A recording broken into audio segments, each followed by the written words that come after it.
Detroit Auto Parts is the official parts store of Redline Radio and home of our original studio.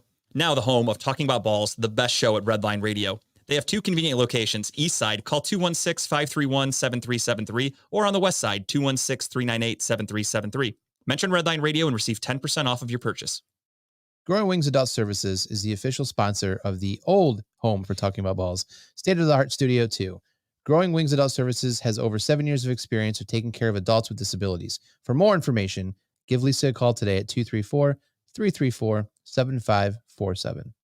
Voted #1 remote guest by all of America at Dynatech. Talking About Balls. We're here to tell you that Dynatech is the best. As testified by many satisfied customers, their diamond saw blades are the fastest cutting and longest lasting. Customer satisfaction is how they measure success. Their engineers are always available to help you troubleshoot and solve a problem on your job site. Dynatech is the only saw blade company recommended by the pavement marking manufacturing industry. Located in Elyria, Ohio, Dynatech is committed to being the top diamond saw blade company around the world. Their products include saw blades, abrasive blades, pavement marking blades, core drill rigs, core drill bits, high-speed gas saws, masonry saws, walk-behind saws, tile saws, other construction equipment. They stand behind their products with a warranty and customer service that keeps their customers satisfied and earns us the ranking of best in the industry. Dynatech. Contact Dynatech today, 161 Reeser Court, Elyria, 44035, or call 1-800-446-9001, or visit their website, dynatech.com. Do you like NASCAR? Do you like collecting NASCAR items? No. Give Pit Road Diecast a call today if you want to go and purchase those awesome looking cars to add to your collection. They specialize in all the current and past, living and dead, NASCAR diecast and or model car kits. For all of your diecast needs, call 216-355-2347, mention Redline Radio, and receive 10% off your first in-store purchase. If you want to remember the good old days where you had internet to do your radio show, throw it on a t-shirt. Call Incredible Keepsakes. T-shirts, cups, binders, keychains, you name it, Incredible Keepsakes can make it and customize it for you. The official merchandise provider for Redline Radio LLC and all the show hosts. Call 440-242-9648 or go to their website, www.incrediblekeepsakes.com. As Diane would say, cherished moments are made to last forever. Are you remodeling your bathroom, kitchen, need new windows? Need a new desk for two show hosts? I was just going to say that, but I'm so glad you beat me to it, because you know what? Wiggins Construction Home Improvement does everything you need them to do. Residential and or commercial. Give Will a call today, 440-731-7654. And of course, tell him that Team Redline sent you. I talk a lot of smack here at Redline Radio, and you know what I'm not worried about? Getting some bad juju. That's karma. But you know what is great juju? The band Bad Juju. They're the official band of Redline Radio, covering all your favorites from the 80s and 90s. To book Bad Juju, call Chad Moon at 440-458-0209. I'm going to jump ahead to this one because I love Ohio Wheelman Series. They race cars. They're quick. They're fast. I haven't watched them yet, but I did see a video last year when Dave was showing it on Facebook, and they look pretty fun. Premier Stock Car Racing Series in Northeast Ohio, Michigan, and Indiana. Redline Radio is a proud sponsor of the Wheelman Series. Remember, we are still looking for 2024 sponsors. No better way to get your company logo on some of the fastest cars in the state. Not to mention, local racers are some of the most loyal people when it comes to supporting our sponsors.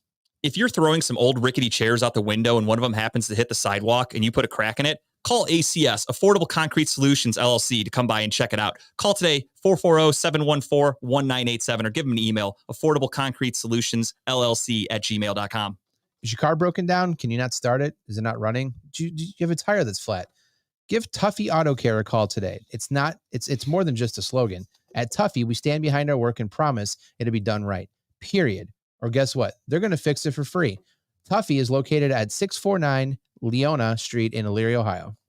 If you're looking to put on a Bob Marley album and not get arrested for the things you're doing while you're listening to it, you're going to want to go to Puff and Roll Vape and Smoke Shop, all legal all the time. Your one-stop shop for vaping, CBD, and Kratom in Elyria, Ohio. Your favorite local smoke shop, located at 464 North Abbey Road. Contact them today at 440-444-4443, not 420. Ask for Dave or Dan when you mention Redline. You get 10% off your purchase. It's going to be getting cold here shortly. We're coming off a very hot summer, but is your AC not currently working? Are you afraid your heat's not going to work when the weather turns cold? And I'm going to power through that one because that's what we do here. Give Sensible Solutions HVAC Services a call today, specializing in service, maintenance, repair, and installation. 440-985-8387. That wasn't because Kyle couldn't read. It was because he was cold. He was shivering. So he's going to have to call and get his HVAC serviced. All Pro Freight Systems, large order freight shipping located in Northeast Ohio. One call hauls it all. All Pro Freight System located at 1200 Chester Industrial Parkway in Avon, Ohio. Ask for Matt, 440-933-2222. They can haul away your old chairs if you want to get rid of them. If you're interested in advertising with the station, get a hold of Dave at 440-503-0828. For all of our programming information, you can go to www.redlineradiolllc.com.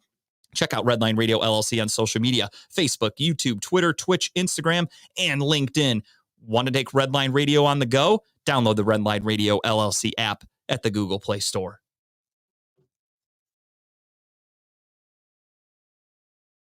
Cleveland, this is for you.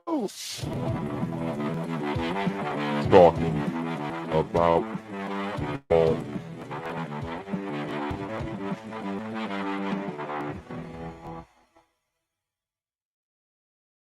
Ladies and gentlemen, welcome to Talking About Balls. I am Justin George, joined as always by Kyle Price and Timbuktu. Kyle is on remote. He's not go to a Disturbed concert, but he is down with the sickness right now. He is not feeling well. He probably got what I had the last couple of weeks, more than likely. He was at a cabin with a bunch of friends over the weekend, and they had a little COVID retreat probably, and they're all going to be sick, and they're all going to be spreading, and that's what we do. Syphilis, especially a lot of herpes going around. The gift that keeps on giving never leaves your side, the best friend till the end. But we are here. We're ready to roll. Some of us didn't know if this show was going to happen tonight, but we'll get into that another time. With that being said, what's up, gentlemen? How's everybody doing today? Great, man. Good. Like you said, I had a good weekend out in Hocking Hills. I recommend it if you've never been. 3 days down there, just went not hiking. I guess you went on through paths, went to caves, sat around, basically just drank, got drunk, listened to music, watched the Browns this weekend down there. It was a good time. It's quiet. You were there Friday to Monday? Yeah, we got there Friday night, left Monday afternoon. Had basically no cell service, so it was kind of nice to kind of unplug a little bit. We had Wi-Fi, but it was spotty, but it was a good time, great time. I recommend it if you guys ever get a chance to. I had a good joke, but I'm not going to do it. I was asked not to make any jokes about spotty internet, stuff like that. Oh, we were asked to not do that? Yeah, didn't get a chance to talk about all that before the show started. We'll talk off air. We won't pull back the curtain on all that. Pat, what's up, dude? Thanks for stopping by. Hope you're doing well. I still haven't heard from Romer. I'm trying to get us together to play some dice football and everything with Pat. So we got to schedule that. I'm busy. Played a lot of that this weekend. We had a pool table down there, so we set up on the pool table and played that nonstop all weekend. Wouldn't you play it on the hardwood table that Pat carries around with him? That changes everything. That's like all-star level. That's Hall of Fame level. Tim, how was your weekend, my man? Man, my weekend was pretty dope, man. Thursday we went to Quaker Steak and Lube in Vermilion. Mm-hmm. Whole bunch of wings. I saw I was watching Lex's show and I saw the pictures too from after, like your corner of the table just had a shitload of chicken wings. Yeah, it was great. I had pretzels. The pretzels were pretty good with beer cheese. Oh, I love beer cheese. Fluffy. I had some potato skins. Their potato skins kind of sucked. Okay, they were more we're honest here. Even if you give us free stuff, I want everyone to know this. We will gladly try anything, but if we don't like it, we're going to be honest. I'm going to be honest. That's how it should be. Because you don't want to sit here and be like, everything was so good. And then someone goes there and they're like, that fucking Tim guy doesn't know what he's talking about. These potato skins suck. Like they cut them into spears. And then like the potatoes wasn't like, I feel like they wasn't even cooked enough. Yeah, I don't like that. Yeah, it just wasn't it. But everything else was good. The wings were amazing. Oh, they're known for their wings. Yeah, the pretzels were amazing. The staff was amazing. So shout out to them. Then we went to the one in what was that one? That was I forgot what it was. Streetsboro? Not Streetsboro. Okay. Was it Sheffield? Sheffield, that's what it was. There it is. There it goes. Dub, what's up, dude? How you doing? Dubbington. It was Sheffield. We went to the one in Sheffield. I ended up getting a rice bowl there that time. I'm not gonna talk bad about it, but it wasn't great. He doesn't want to talk good about it either. The rice bowl. The rice bowl. Yeah, it was actually the rice bowl itself was great. I added onions and mushrooms to it, so it was really amazing. But I got steak with it, and the steak was just Okay, so the protein wasn't the right choice, yeah. I possibly. should have went with the chicken. The lady Yeah. even said I like the chicken better. And I was just like, I kind of want a steak. I So you kind of went rogue when she tried to help you, and you fucked She up. did. That So happens. that was on me. Yeah, that's on Tim. It was definitely on me. I wasn't blaming her. I wasn't blaming But at the end of the anybody. day, it's still their steak. Yeah, They could make it better. I ate it. It was edible. It wasn't like Okay. the worst. Like I said, it was the bowl itself was amazing. And then the staff there was even better.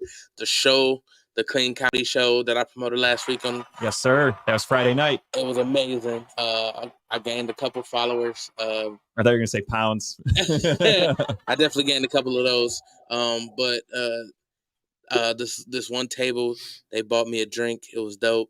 Because I actually this lady that came in. She was like, "Oh, just waiting for. I'm just coming to get a drink." You know, I greeted her. How y'all doing? She's like, "Oh, I was just ready for a drink." Oh, so you came in for the comedy show? She was like, "A comedy show? I didn't even know there was a comedy show." So she came over. She actually called her son and his fiance up. So they came and watched the No show shit. too. Yeah, and that whole table, I'm basically family. I told them, next time I come over, it was like, yeah, come That's through. amazing. So it was great. That's my Uncle Henry in the comments. Shout out to my Uncle Henry. Thank you What for up, swinging Unc? by. How's it going? First time listener. No, A lot of first time listeners these back to back weeks. Nice. Yeah, absolutely. We're trying to build these numbers a little bit here. Yeah. But yeah, if I go to a bar or like a restaurant or something and there's a surprise like cover band or something, I'm usually pissed. I hate it. I hate that when I'm just trying to relax. But if I were to show up and there was a surprise like comedy show, I'd actually be stoked on that. That's like that. Yeah. You could sit there and you can watch and enjoy it, and it's not that bad. But a fucking loud band when you're just trying to chill on like a Friday night, oh, I hate it when you're not expecting it. So we gotta set up this wing challenge, Tim. So I saw Chip earlier respond back to my comment on here. Yeah, on the live. So we got to do this soon then. I saw Old Man Chip was stalking Donovan Mitchell today. Yeah, kind of creepy from the rafters taking video. He was like the Phantom of the Opera up in the rafters. He was like Sting, and he's just taking pictures of Donovan Mitchell. It's fucking kind of weird. It got creepy after a little while. Kept on zooming in on him. It's a little weird. Some of the photos like I saw. One picture, if he was just like, "Hey, Donovan Mitchell's filming a commercial here." All right, he took like 6 different angles, videos, and I saw him in the comments to people. He's like, "Yeah, I think I'm gonna try to sneak down. I'm working on getting an autographed basketball right now." Like, dude, you're like 60. Fucking chill on relax, chill. Cutting the little kids to get an autograph. You're fucking a little too old for that. Relax. What's up, chill. Julie? What's up, Julie? We are going to send Tito off much better than the Guardians are doing for him this season, because this season has been atrocious. Spoiler alert. It's been fucking awful. So, yeah, sad. We are definitely going to be touching on the Tito topic. But, yeah, my weekend was pretty good. I went to a concert on Friday night, kind of. It was at Nautica. My brother-in-law lives right on the Viaduct Bridge, so I go to his condo, and I walk out onto the bridge, and I watch concerts for free. And this concert had a bunch of bands from Australia. And the one really good show, except for the main band that I was there to see, they were in the middle of their performance. They were like 4 songs deep out of like 10 or 12. And somebody in the audience got hurt. I'm not sure what exactly, but it was bad enough to where they had to stop the show. Paramedics had to come in. And for whatever reason, the paramedics were like fucking, they like couldn't find their way in. I don't know what the hell they were doing, but they didn't know how to get through the Nautica area there. So they had to stop the show for like probably half an hour, honestly. And eventually the band came back out. They got the person lifted on a stretcher. They took him out, whatever. And the show starts up, and I knew their set list because I'm a weirdo and I look up band set lists in advance. And they're on like their second to last song. And I'm like, what the fuck? Their set is cut short. So they cut like almost all their songs. I was really pissed about that. Don P, what's up, man? Thank you for stopping by. But yeah, I was really pissed about that. So the main band I was excited to watch. I've seen them all a bunch of times, so it's not like I've never seen them, but they had to cut their set short, cut a bunch of songs. I was kind of bummed about that. But other than that, it was a cool show. Saturday, went to my buddy's Oktoberfest party, had a really good time, drank a bunch of beer. And then Sunday, I went to a bar, watched the Browns kick some ass, and I drank even more beer. There's a bar out in Brunswick that does at noon until the first score of the game, $1 draft beers. So I was fucking up some Coors Light, and they also have $2 Bloody Marys, and I was fucking those up. The woman would come by, and I'm like, let me get a Bloody Mary and a beer, because why not? Why make her have to take 2 trips? Ebony, what's up? How are you? I haven't talked to you guys in a long time. Hope you and Grape are doing well. And yeah, I got nice and fucked up. Watched the Browns win, and what was the name of the bar, or do you want to share it on there? No, it's called. I think it's called the Draft House Saloon. It's right on Pearl Road in Brunswick. Okay, nice. That's a good deal. How long? I forgot how long it took for someone to score though. Relatively quickly. The Browns kicked a field goal early in the game, so it didn't go that long. But think about the Cincinnati game. No one scored until the second quarter in that game, week 1. So you're just drinking dollar beers. The other thing too is once they score, they go up to full price, which is $2. So not exactly, even that bad. Jesus. Thanks. Still a good deal. But I was bummed that the $2 Bloody Marys went away at 1:00. Those I could have drank all day. They were delicious. But yeah, that was my weekend. And then obviously we're not going to go into too much detail here, but we'll brief on a little bit of what we spoke before of how our show. I wasn't given the details on this here. About what? Well, I came in fully loaded. That's the reason why I'm pushing through right now. Because executive decision by me. We weren't told not to mention it. We'll go into light detail. I just don't know if it's the time or place yet. Maybe when we're all together in studio, we'll talk about it more. But yeah, so obviously, as you guys know, there is a goofy beef between us and Steel City Renegades, and that's STEEL, not EAL, even though they do steal a lot of our material and ideas and segments. But Steel City, we have a fun rivalry with them. We bust balls. We've been on their show. They've been on our show. They're a Brown show, or we're a Brown show. They're a Steelers show. So we bust balls. We have some fun. There's a person on that show that doesn't like our humor that often. So many, many times throughout our tenure here at Redline Radio, we've been asked to, this guy's mad. He's mad about this. You said this. He's mad. Yeah, you steal a lot. So there's been, not even in my opinion, it hasn't even been real bad blood. Like Kyle and I, as far as I know, we're just fucking around. I've never meant anything. Everything we do, even I talked to Dave today too about it. I'm like, Dave, if we were actually pissed about stuff, we wouldn't continue to come to Redline Radio. If we were actually mad about the internet and things like that, sure, I did get pissed off the one day the internet cut out in the middle of the show. I feel like I was justified to be mad. Sure. As far as everything else, we just bust balls. I don't care about the chairs. We're here every week doing a show. I'm just fucking around. But some of the people can't take jokes, or they don't understand that it's a joke. They take things literal and get mad and offended. So whatever. All right, that's fine. We were told, don't mention this person on your show. Just make it easy. Be done. And I was like, okay, that's fine. Dave, Kyle said you gave him syphilis over the weekend, so that's why he couldn't be here. Yeah. So the other Dave. Herpes. yeah. Sorry. Yeah. Dave Cleary, I was talking to. Yeah. So, that happened with the joke was we were told not to mention them on our show at all. So we were like, okay, let's turn it into a bit.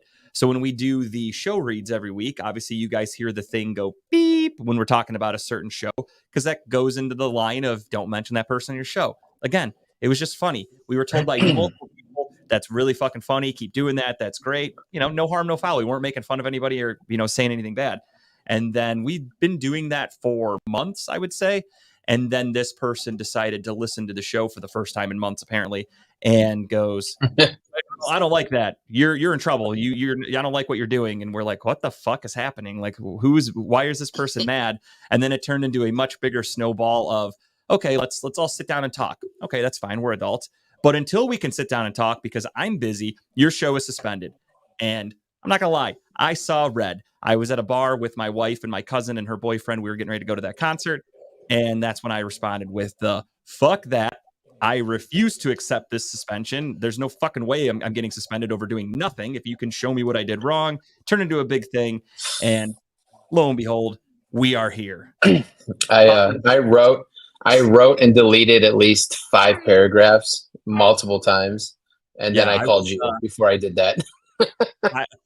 Kyle smoked a victory something, and I think that's what gave him syphilis. That's why he couldn't be here. Yes. Similar to a cigar. Gonorrhea, not syphilis. Sorry. I don't know what you guys are giving each other. But yeah, so No, and does not rhyme with Gipper, Dave. I'll tell you that much. Old Chip off the old block has a pretty good sense of humor, and that's all I'll say on that matter. You guys can play process of elimination yourselves. Obviously, Dave's in the comments. I don't think Dave's mad at us. Dave, call and check. And Chipper is always down with our humor. So here's the thing. Here's the thing that gets me, and I'm not going to go into it because I'll respect whatever you guys talked about before we got on the air. But it just annoys the fact that that we've all, since day one that we've been doing this now, almost close to a year and a half. We've always been the biggest smartasses, right? Everything that we say has kind of a slight tongue-in-cheek motion. We always just laugh about stuff. We make smart jokes. We're quick to react to somebody. We're quick to make a joke on something. And for the most part, I've never met anyone that we've ever done a show with or talked to or anything that's ever taken anything we've said serious. I don't think we've had a serious moment on the show at all. Very few. And the fact that it was taken in the light that it was. Yeah. So when someone asks you not to do something, go ahead. Except what? When I killed Nick Gilbert, that was the only serious moment. Which, by the way, my buddy Steve, he'll probably be jumping in the chat soon. Steve Baylog, he sent me a thing. The Cavs are actually doing a Nick Gilbert night at the Q this year, and like fans are getting like bow ties and stuff. And Steve was like, "You should." We should go Balls night at the Q where we all go down there. Dave, get us a remote. I was like, I feel like they're gonna have my picture hanging up, and I'm not welcome in the arena, but we'll find out one way or another. And yeah, Dave, Chipper does have a sense of humor. He's not funny, but he has a sense of humor. Like he can take a joke, he just can't make one. That's how I look at Chipper. Sorry, Kyle, to interrupt though. I just wanted to speak on. No, that's fine. I was just finishing my thoughts to say that it's just that it's annoying that it's always been like this, and the second that we were told to change how we act or what we say, we did. We played within the guidelines given to us, right? We were asked not to say anything or mention a name, so we hadn't. Were we creative in the ways that we went along with the rules? Absolutely, we were. And then we come to find out that you don't watch your show for 4 months, and then you complain about it after 4 months of it happening. Just a little bit more annoying than anything. Real quick on the Nick Gilbert thing. Did you mention Crazy Bone at all last week? I'm just curious because he's about to die too. No, I just saw that. No, I'm not really a big Bone fan, to be honest. So that one, I saw the news, but I didn't really look into it. I know, like, I'm from Cleveland, so I'm supposed to be a Bone fan, I think. Like, everybody just expects that. The only song I know with Crazy Bone was when he was in Riding Dirty with Chameleonaire, because Chameleonaire is one of my favorite rappers. Thank you, Ebony. I appreciate that. And yeah, no, Dave, you should have given Chipper the bed. I mean, he's old as fuck. We were putting a grandpa on a fucking cot. That's kind of mean. But yeah, again, I feel bad. We listen to everything we've been asked for the most part. Everything we do is a joke. It's not a big deal. And then if someone is offended, it is what it is. Like, we're like, all right, whatever. Again, Dave specifically said, just don't mention this guy on your show. He takes everything personal, whatever. So I'm like, all right, fuck it. We stopped. And go figure, as Kyle said, he hasn't listened to our show in months, apparently, because we've been doing it for a long time. And the one time he heard it, he got offended. And we had been doing it for ages. The other funny thing, too, in my opinion, is I lost my train of thought. That's annoying as fuck. I was reading comments and it slipped my mind entirely. Squirrel for sure. Squirrel. Don't even know what I was gonna say, but we'll trace back to that if it comes. You were saying something more annoying than him not listening to a show for 4 months. That's where you were on, at least. Yeah, no, I don't remember where I was going with it. Okay. I started going, and it was like the Michael Scott thing where he's like, I don't know how the sentence is going to end, and then I completely never found anything. But just did that too. There was an actual thought. I swear to God, I had something in my mind that I was going to say and like complain about, but it is what. No, I know what it is. Last week when we were talking about them and the Steel City show, it was only Chipper and this person that were hosting the show, and I actually complimented and I said they actually did a really good job together, those two. Yeah. And next thing you know, I get suspended for it. So I'm blaming that. It's because I turned the tables and I was nice. That's what he was like. Who is this guy being nice to me? Something's up. So that's why, Justin, it has to be full villain all the time. That's it. Just buy into it and be the full villain. I'm like, yeah, listen, they actually did a really good job together. And then I'm fucking suspended because I was nice. I ain't letting that happen again. I'm right back to villain mode. Fuck you and everybody listening right now. You know where it is. I'm coming with the heat, the fire, the anger. That's just what I do. So yeah, that was my weekend. Yeah. I had a couple beverages in me when I read that statement too before I started to call you. I was like, I was literally leaving my house to drive downtown when that message came through, and I was pissed the whole drive. I was literally looking at Tara and I'm just like venting to her. But it's okay. We prevail. Onward and upward. That's what talking about balls does. I did eat the whole left side at the first. And rightfully so. I hit the whole left. I had the whole left side at the first Quaker steak, and I hit the whole right side at the second one. Dave, you just haven't been there in a while, so Chipper forgot how to work with you. That's what it is. You've been inconsistent on that show. That's what Chipper told me, at least. Chipper said it's his show now. What are you talking about? Yeah. My show, bitch. But yeah, that was it for my weekend. You guys got anything else, or we can go right into the show? That's kind of early for BSing. My Saturday was my niece's birthday party. Happy birthday! Hit the Halloween. I can't even talk tonight. Tim is struggling over there. It's like I'm something about HVACs and shit. Kyle Stroke segment. What the fuck, dude? I don't even care anymore. No, Saturday was my niece's birthday party. Shout out to her. So she's 2 now. 2, the big deuce. Terrible 2s. And she definitely was crying because she didn't have her way at certain things. She Little princess, dude. That's how it goes. Going off. And then Sunday, I just did Jeff's show. Okay. Oh, speaking of Jeff's show, I'll plug that really quick. So Jeff hosts Loud and Local on Sunday nights from 7:30 to 9:30. He does a show where he tries to promote up and coming bands, local music. He sets up concerts and shows and festivals and stuff like that. So he's always trying to promote local music, and he asked me to be a guest. So this Sunday night, 7:30 to 9:30, here at Studio One. Is that pre-recorded or is it live? This one's live. He sometimes pre-records, but this one's going to be live. Okay. And lovely Lisa will be there, so I look forward to doing that show. I haven't seen those guys. I haven't seen Lisa in a while. I've actually never met Jeff in person, and I'll be on the show on Sunday night. So check it out, 7 to 9, or 7:30 to 9:30. Well, that makes sense of why that question was prompt. Yeah. Yes, very much so. So yeah, you will catch me there on. I will tune in. I might have a question or two, but I will be there. We all have questions. Jeff is a Steelers fan. Jeff doesn't really post that much. I could tell Jeff's like not a diehard sports guy, so I feel like we're not going to be phone's not open, Dave. Talking about a lot of sports on Sunday. Maybe. I don't know. We'll see how the Browns game goes. If the Browns lose, I'm going to be coming in a real fucking bad mood. So let me just warn everybody right now. Real bad mood. I hate when the Browns lose. It ruins my whole day. It ruins my weekend. So we'll see what happens. But let's get right into it. The one Sunday where I was not in a bad mood was this previous Sunday because the Browns whipped some ass. They beat the hell out of the Titans. I believe it was 23-3 was the final. We won by 20.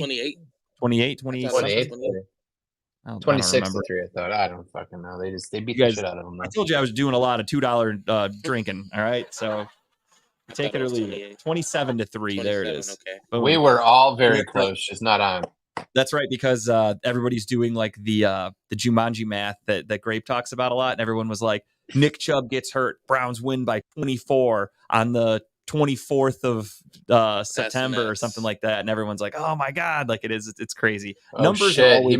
Grape must have blew his load that day then to have all those numbers line up correctly. Knows it happened yet. I got to talk to him about it still. That's nuts. See you, Dave. Thanks for checking in, man. Later, Dave. Yeah, so the Browns win 27-3. They honestly beat their ass. They didn't even give up 100 yards total. Derrick Henry, arguably one of the best backs in football, at least years prior, couldn't get going. He had like 20 yards all day. They shut everything the fuck down, and the offense looked great. Deshaun Watson, clearly, no doubt about it, his best game as a Cleveland Brown so far. I think he had 6 incompletions the whole game. He threw for 2 touchdowns, should have been more. Jerome Ford had a rushing touchdown. The one play, complete goddamn horseshit by the refs. That is now twice this year the refs have completely fucked us in a game. Week 1, Cooper play? Yeah, the Cooper touchdown. Yeah. Week 1, I can't think of anything off the top of my head against the Bengals. I don't think we got screwed on anything on that game. Week 2 against the Steelers, obviously we got screwed in a couple because they didn't call the pass interference at the end of the game. They didn't call the face mask that happened to Deshaun Watson where he got his fucking head twisted around. So the refs are really fucking up. And then a clear inbounds touchdown to Amari Cooper. The refs are like, no, he's out of bounds. And the replay show. You couldn't have put the ref any closer, like right there. That's crazy. Literally closer than I am to Tim. Those of you you don't have a camera that's set up, but Tim's right fucking there. If he puts his arm out, we could damn near touch fingertips. That's how close we are. And the ref was staring right at everything and ruled Amari Cooper out of bounds. And he was open. His defender fell down. It was a walk-in touchdown. But because the ref ruled him out of bounds, you can't challenge that. There's nothing you can do about it. I did see that. We got fucked. However, I think we ended up with a field goal on that drive.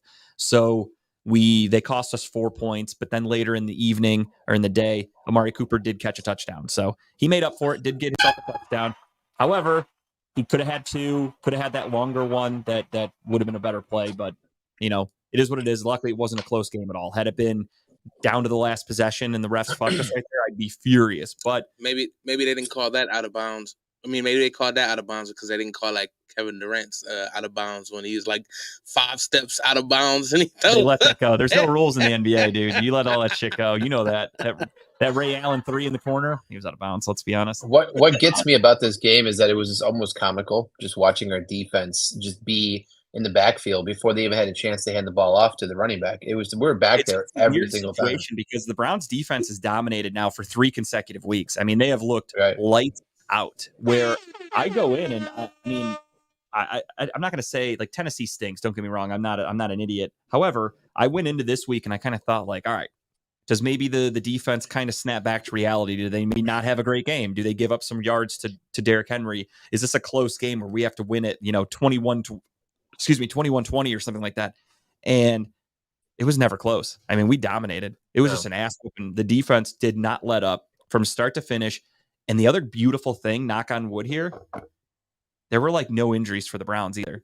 No. Like that's the worst part about football is you're almost guaranteed every week you're going to lose a player. If you look at week 1, we lost Jack Conklin for the year. Week 2, obviously we lost Nick Chubb. Even Greg Newsome got hurt last week. He missed the game on Sunday against the Titans. Didn't even need him. Dominated. Beautiful game all around. It honestly kind of Myles Garrett finally got a holding call against for him. He got held right in front of the ref, and they called it finally. They finally blew the whistle for him. He had 3.5 sacks, a forced fumble. He fucking dominated. He had that cool play that's going viral where they had 2 tight ends trying to shadow him, and he just kept going back and forth. And then they ended up having to call a timeout because the play clock ran out. Just to show you the dominance of Myles Garrett that they had. Because the other thing, too, is he had 2 guys following him, but that doesn't include the offensive lineman that's also going to be tasked with blocking. Those are just tight ends moving with him. He was about to be triple teamed had they snapped that ball. So he was throwing that left tackle into Tannehill all game. Like he'd get underneath them and just throw him right back into Tannehill. And what's really bullshit for me is he did not win AFC Defensive Player of the Week. That irritates. Who they give it to? I forgot his name. It's a dude for Buffalo. He had a really good game. I think he had like an interception, pass breakup. I forgot his name. You'd have to look it up. But he had a decent game. Don't get me wrong. But Myles Garrett was a game wrecker and should have won Defensive Player of the Week, in my opinion. Yeah, really not a whole lot to recap for this one. Honestly, everything went great. Everybody looked good. Watson was fucking locked in. The receivers looked good. I do want to add though, just not to cut you. I'm sorry to cut you off. It's going to act like that because we're distance here. But Jerome Ford, I was pleasantly surprised they gave him the chance to kind of get going a little bit. He had 2 touchdowns, right? I believe one was rushing and one was catching, correct? But he looked like he got more comfortable as it went on. So that's what I want to see. I want to see him get more into the groove. And once he did, he was breaking some tackles. He got up the field a little bit. Kareem Hunt, I think Kareem Hunt's going to take a game or 2 to get warmed up. I think he showed spurts. He looked thin. He looked fast. So I have hope. But I mean, they said he came in like 10 pounds under his weight last year. Yeah, I'm excited. I'm excited to see Ford get a chance to kind of showcase a little bit here. It sucks. He's no Chubb. He's not going to be a Chubb. But I'm glad to see him kind of get going a little bit. So I hope they don't give up completely on the run game. I know we need that run game to kind of do what we do with getting receivers up and down the field for the play action. But I'm excited to see it. Terrell Bernard, that's it, from the Buffalo Bills. Okay. Yeah, he had a good game. Don't get me wrong, he had a good game. But for him to be considered the Defensive Player of the Week over Myles Garrett, yeah, he had 7 tackles, 2 sacks, 1 fumble recovery, and an interception. Which is pretty nuts. Again, really good, but 1 forced It's fumble. the interception that gave it to him. That's why. Yeah, 100%. Either way, I don't care. If anything, I don't give a shit about individual accolades. It would have been cool if he got it, but I just want to win. That's all I give a shit about. So kudos to the Browns for a great win. And yeah, as Kyle said, last week we talked a little bit as we did our preview for the game, and I had mentioned that this is going to be Deshaun Watson's chance to throw the ball because A, we don't have Nick Chubb, and B, Tennessee has. Were you saying something? Yeah, I wanted the reason why he got it is because he became the first player with 2 sacks, an interception, and a fumble recovery since in a single game since Brian Urlacher. Okay, so when you're doing something historic like that, they're going to give it to you. I mean, 3.5 sacks is awesome for Myles Garrett, but it's not like unheard of. Yeah, like he had that, and I guarantee if you ask people around the league, like, "Hey, Myles Garrett had 3.5 sacks last week," most people would be like, "No, I didn't even know." It just went under the rug. This dude, though, did something kind of historic. So again, it is what it is. That if anything, that just puts a bigger chip on Myles' shoulder. To maybe this week, he's like, "Fuck it, what do I got to do? Get 4 sacks against Lamar Jackson? Go for it." I hope so. I hope so. We'll talk more about that later. But yeah, as I said last week, though, for my preview of the Browns versus Titans, the Titans' run defense is very good. So I knew it was going to be a challenge to get the run game working, especially without Chubb. And the game was going to be relying on Deshaun Watson, and Deshaun Watson delivered. He was lights out. So unfortunately, except that backwards pass he had, which I don't know what the fuck that was. You know what? That's just that's backyard college football a little bit. That's just having some fun with your buddies. Yeah, okay. I don't think he knew which direction he was facing. He didn't know it was a back pass. That's my guess. Okay. You know what? I look at it 2 ways. Sure, it's a horrible looking play and it's embarrassing for people that want to just rag on Deshaun Watson. But I also kind of look at it and I'm like, here's a dude that just refused to fucking give up on that play. Again, not a smart move, horrible move. But here's a guy who's just like, fuck it, I got to make something out of this. Like I'm not taking the loss here. And then let's be honest. He extended a couple plays. I mean, more than a couple plays on Sunday where it got the ball down the field. So by his ability to extend plays and get out of the pocket and move, and throw. I mean, he put us in position to score. I mean, kudos to Watson. He looked like the Deshaun Watson that we wanted to trade for, right? So I'm hoping this is just the start of what the rest of the season is going to be. For every one time that he gets sacked, you hope there's going to be 5 times where he does that, where he extends a play and gets you huge yardage. He's like, he's a version of Ben Roethlisberger. Ben Roethlisberger was known for that. He wouldn't go down if you tried to sack him. He would break out, roll out, extend plays, and create something. And Deshaun Watson just tries to do the same exact thing. It's not that different. Browns fans just need something to complain about, especially after that loss to Pittsburgh. So what did they do? They immediately complained and said he holds the ball too long. He takes too many sacks. They're trying to just blame anybody, but that's football. There's ebbs and flows, ups and downs. It is what it is. Everything looked great on Sunday. You hope to see that consistently going forward, especially this Sunday against the Ravens. And we'll talk about that later, but great win by the Browns, 2-1, tied for first, kinda. Obviously it's super early in the season, so there's tiebreakers and shit like that, but we're not looking at the standings just yet. A little early. Should be 3-0, but we won't talk about last week. Okay. Yes, 100% should be. Agreed. Let's go around the NFL though really quick. We'll do a quick week 3 recap. And with that being said, last Thursday night was a fucking snooze fest of a game between the Niners and the Giants. What a boring fucking that was. Although if you're a betting man, which I am, you know, a Christian McCaffrey anytime touchdown is free money these days. So that was fun. I did a parlay it was a boost bonus thing from like FanDuel or whatever. And it was Christian McCaffrey 50 yards rushing and Deebo Samuel 50 yards receiving. And it was like boosted to plus 200 or some shit. So I definitely bet on that one and that hit easily. So it was a good game to gamble on because the Giants are terrible, but it was a horrible game to watch. I was bored. I turned it off halfway through. To be honest, once my bet hit, the game was out of reach. I changed it. So I was 5 yards away for Sterling Shepard in 2 parlays that I had to hit for like a couple $100. That's one thing I forgot to mention this weekend is I hit that 16-leg parlay for college football. Yeah. $1,300. Yeah, he had a big one over the weekend. This weekend. That made my weekend right there. My complaint for football and the primetime games coming up, they were talking about on the radio today. That's the only reason I know this because I don't look that far ahead on the schedule. They were going through the next like 3-4 weeks or whatever, and every Sunday or Monday night football game is a mixture of the Cowboys or Giants. How fucking often do we need to watch these teams play? Like that's ridiculous. Are you serious? Yeah. So I think this Sunday, the Giants. Exactly. The Giants are ass. They are pure trash water. And I believe they're the Sunday night football game this week. Or no, I'm sorry. They're Monday night. So Giants and Seahawks on Monday night, for week 4. I'll just look at the schedule now so I can actually know what I'm talking about. And then Sunday Night Football the week after, Cowboys and Niners. That's a good game, though. That's actually a good one. I'll give them that. Then you fast forward to week 6. Here we are in week 6, Sunday Night Football, Giants against the Bills. Monday Night Football that same week, Cowboys against the Chargers. So you just can't get away from the fucking Cowboys on primetime football. And then we'll go to week 7. Let's see if there's a change. They kind of. Yeah, week 7, we finally lose it. But for the next 4 fucking weeks, basically, we've got to go through the Giants or the Cowboys in primetime.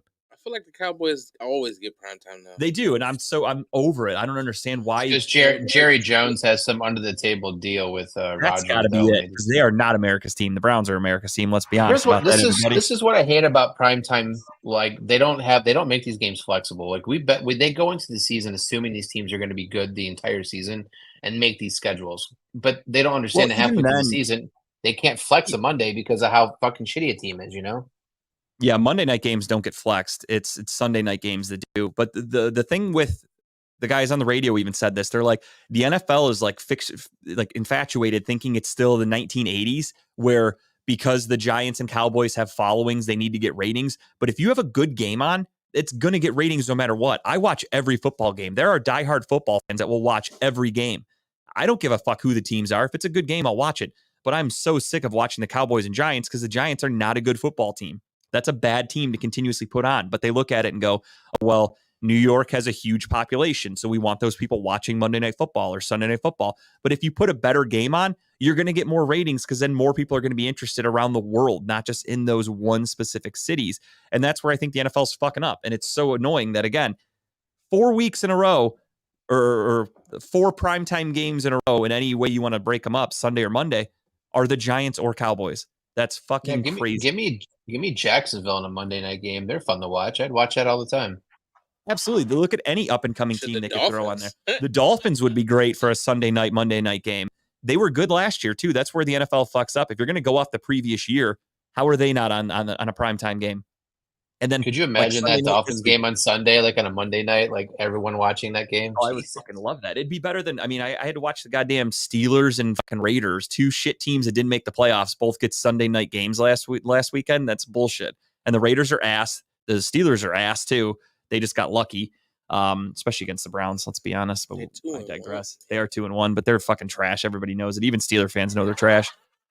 Hopefully Dave and Chipper didn't buy too many cigars for their victory cigars, because I don't think they're going to need them. I didn't even think about talking about that. I mean, is this a new tradition this year? They need to look sucking on the big one every time you win. Yeah, they gotta suck on something. They went on one trip to Pittsburgh together, and now they're addicted to sucking on things. It's kind of weird how happened. Did Dave say something a cot or a cock? I was confused by that statement. Yeah, it was both. He said Chipper's mad he had to sleep on a cock in Pittsburgh. What's up, Dave? There he is. Great, dude. We were just talking about you, man. That Jumanji math. Nick Chubb gets hurt. Nick Chubb gets hurt. Where's number 24? Browns then win by 24 on the 24th. Jumanji. Look at that shit. Jumanji the fuck out of that. Well, great to see you, Grape. Hope you're doing well, man. I missed the fuck out of you. Rumor has it there's an opening on Friday nights here at Redline if you ever want to come back. That's all I can say on the matter. All I can say. Unfortunately, he won't be able to come back. I know. I'm just kidding. I just miss Grape. I love him. Here's what's going to happen, Justin, is that on February 4th of next year, we're going to find out that Chubb's ready to come back. 2-4.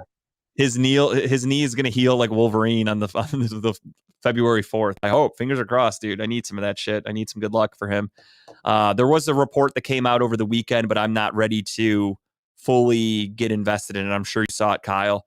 About Nick Chubb's knee. They're thinking it was. Did we talk about this last week? I don't think so. It wasn't out yet. It wasn't out yet. No, but it's hopeful news.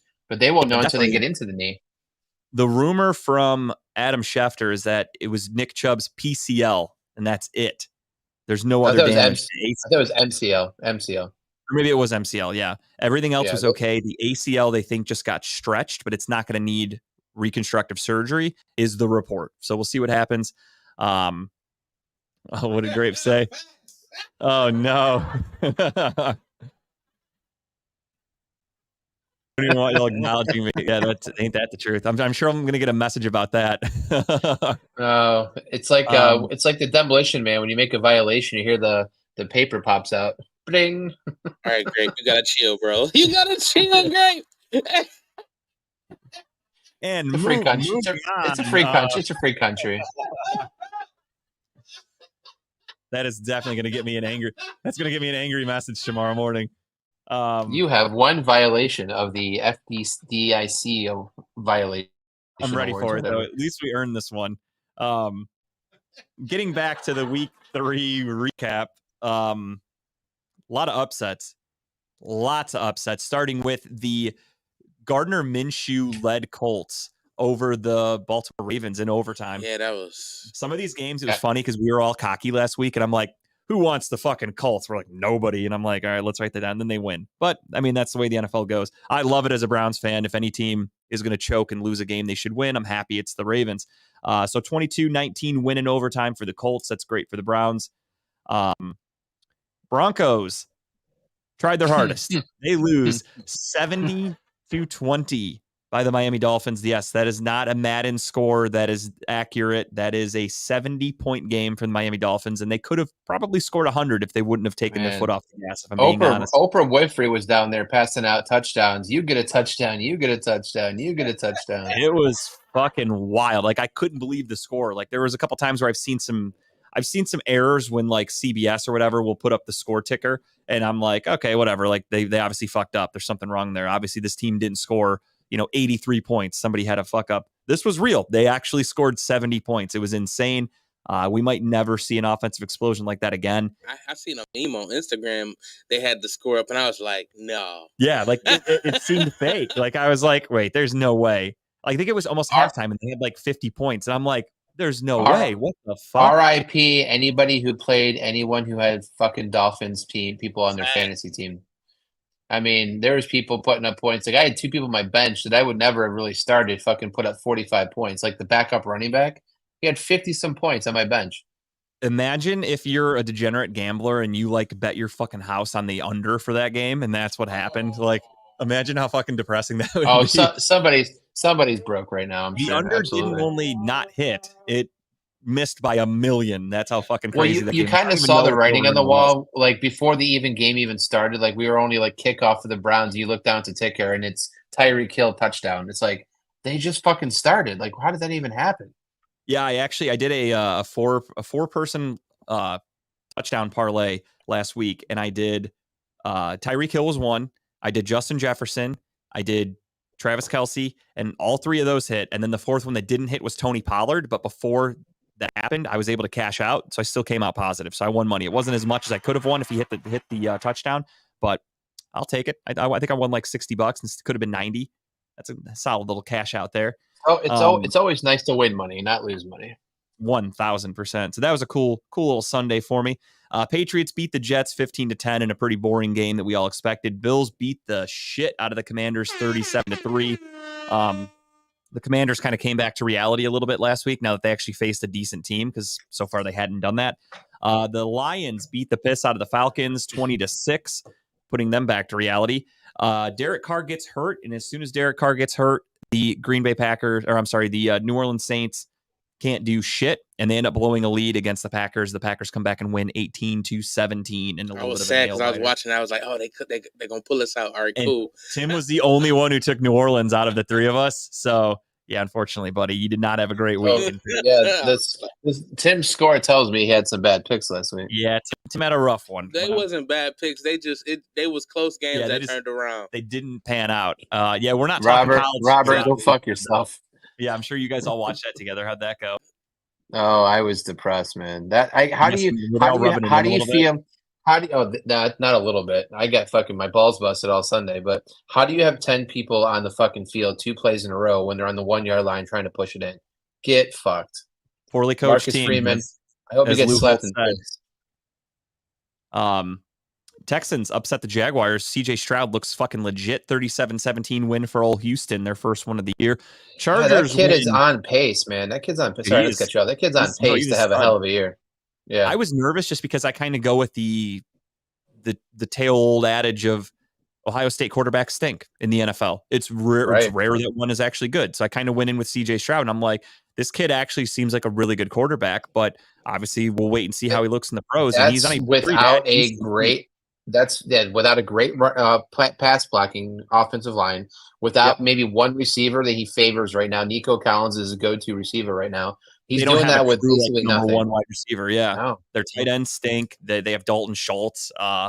Running back, they've got Damian Pierce, who's not that great. So they got a lot that they could add, and they're still finding ways to put up points at least. I won't say win. I mean, they won one game. I don't know if this trend will continue, but CJ Stroud definitely looks legit. Looks good for the Texans, somebody to build around. So that's cool for them. Again, Chargers beat the Vikings. Vikings are 0-3. Chargers are 1-2. Those teams all stink. And Mike Williams tore his ACL. He's out for the year for the Chargers. So that's a devastating blow for them and their offense. Vikings, though, 0-3. Do you think they can right the ship ever, or is it over? Dude, I can't believe the numbers Kirk Cousins is putting up right now. Like, he's at the top of every quarterback ranking right now. He's putting up MVP numbers, and they're 0-3. Because, again, I knew going into the season, I think it was week 1 when we did our picks, I straight up said, I'm like, Minnesota's defense stinks. I forgot who they played, but I took the other team, I think. Let me see if I could find it. No, maybe I can't. I don't remember who the fuck it was. I'm okay with Kirk Cousins putting up those stats because I got him as my quarterback in 2 of my fantasy teams. But they have to boat race the other team in order to have a chance. Like, they literally have to score 45 or 50 to have a chance to win a game because that defense is giving up 30 points a game. Week 1, they played the Tampa Bay Buccaneers, but they did lose because their defense fucking stinks, and they let Baker Mayfield beat them. There it is. Now we're cooking with gas, literally and figuratively. Seahawks beat the Panthers and Andy Dalton 37-27. Pretty ugly, shitty game. No one really cares about it, if I'm being honest. Cardinals upset the Dallas Cowboys 28-16 in an ugly game for the Cowboys. That just kind of puts them back to reality of, are they really a contender, or are they just the Cowboys being the Cowboys?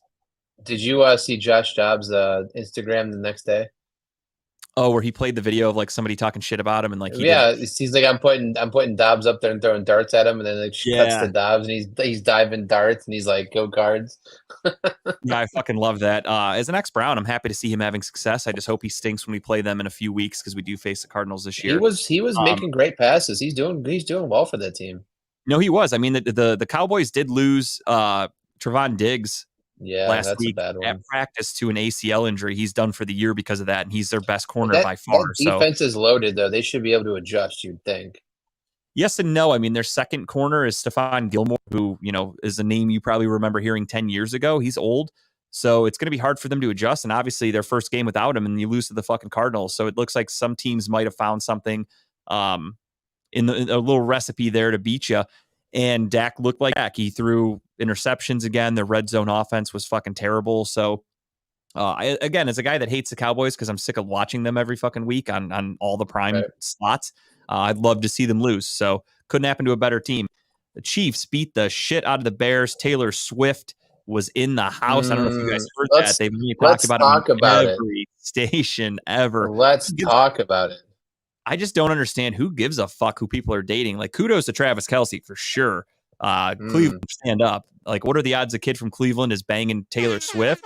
The literally three Cleveland boys are dating 3 really big women. You got Adele, you got Taylor Swift, and then you got, if you want to count it a Cleveland boy, you got Megan, what's her face with MGK. Nope, we are not counting him as a Cleveland boy. So let's throw that one out. I was about to say that's crazy. You said big woman and you led with Adele. I just think that's crazy.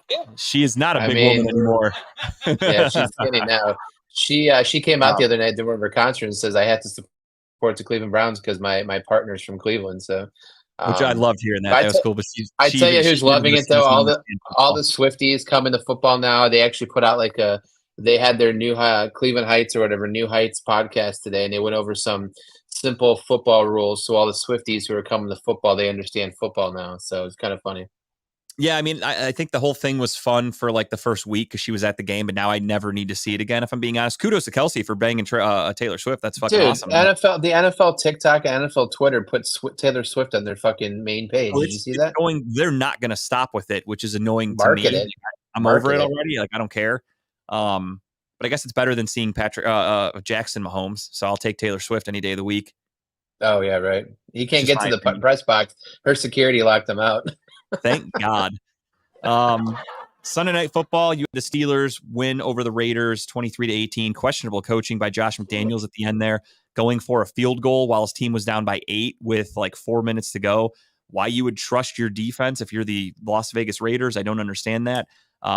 Real questionable decision making there on his part. I So called that game. that's why they lose. Yeah.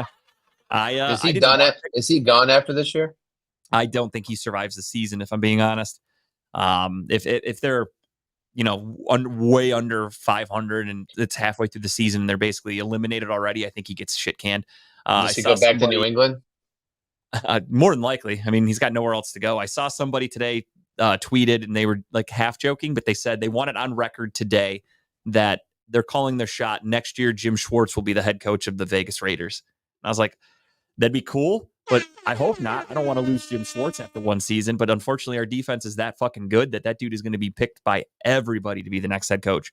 So that's kind of unfortunate, but that's what happens when you have good coordinators. Hopefully he's teaching some people underneath him. Monday Night Football, Eagles beat the shit out of Tampa Bay Buccaneers, 25-11, bring Baker Mayfield right back down to reality. He had multiple turnovers, did not look good. You hate to see it. And then somebody on Twitter, they took a picture of Kelsey and Swift from the Eagles, and he's like, "You mean to tell me these two are banging each other?"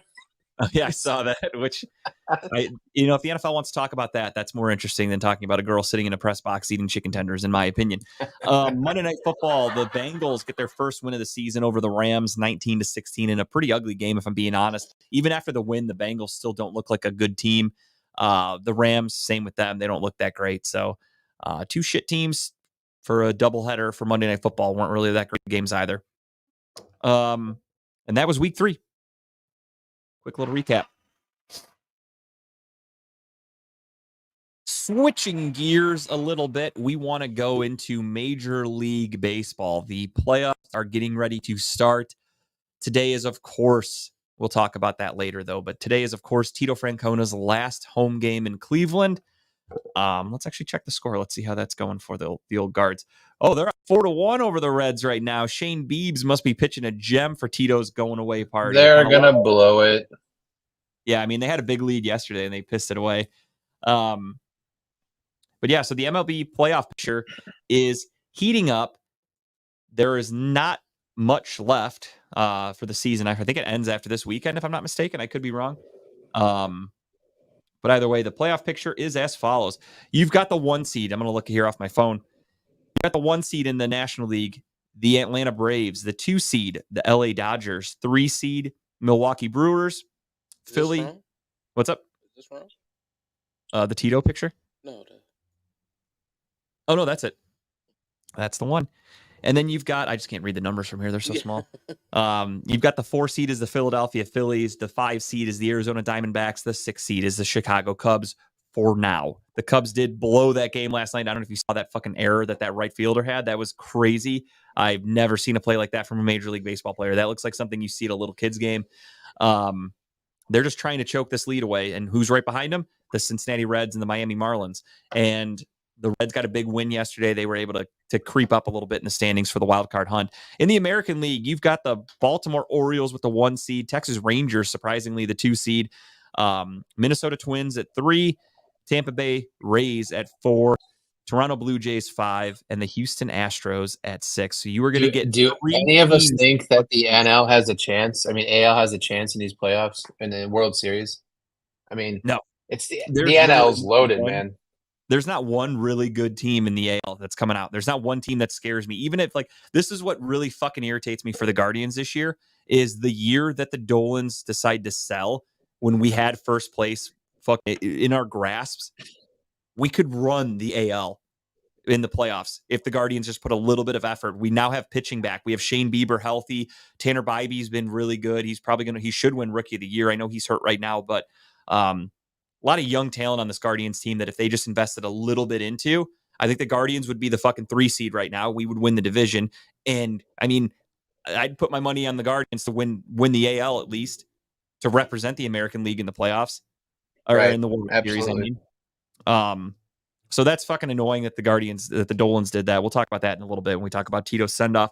But yeah, no, I think the World Series goes through the National League. I think we're going to see, unless somebody really fucks up, it's going to be Dodgers Braves in the National League Championship, and winner of that is the World Series champion, in my opinion. Should we just course. crown the Braves now and just get it over with, move on with baseball? No, because I don't want to give Chipper the satisfaction of him shoving things up his ass and in his mouth and cigars and all this and hunting down athletes and being creepy. I don't want to make his day any better. So I'm not ready to crown them. If anything, I'm going to pick the Braves to win it, or the Dodgers to win it all, because I like the Dodgers and I hate the fucking Atlanta Braves because of 1995. I'll never get over that. So fuck you, Braves. Spoiler alert, probably going to take the Dodgers to win the World Series. You don't hold grudges. That's good. The Dodgers are going to win the World Series, and then they're going to sign Shohei Ohtani, and then they're going to fucking win it all over again next year. So suck on that, Chip. It's my early prediction.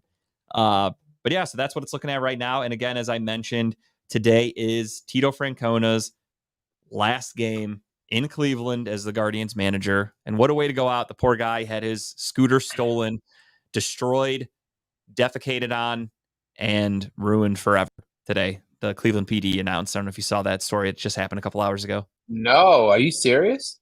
Yeah, somebody stole Tito's scooter. They beat it up and they took a shit on it. At least that's my guess. They said defecate, so I'm assuming they shit. I guess it could work for urine, but I'm assuming they took a doo-doo on it. So why would you fucking do that? I mean, it was probably like a homeless person who had no idea it was Tito's, just some crazy person. But I jokingly said, so here's a tweet I put out earlier. I hate being a guy that reads his own tweet, but it was kind of funny, so I'm going to pat myself. You're that guy. It's okay. It's okay. Fuck it. That's how I roll. So the guy's tweet says, "Cannot believe this.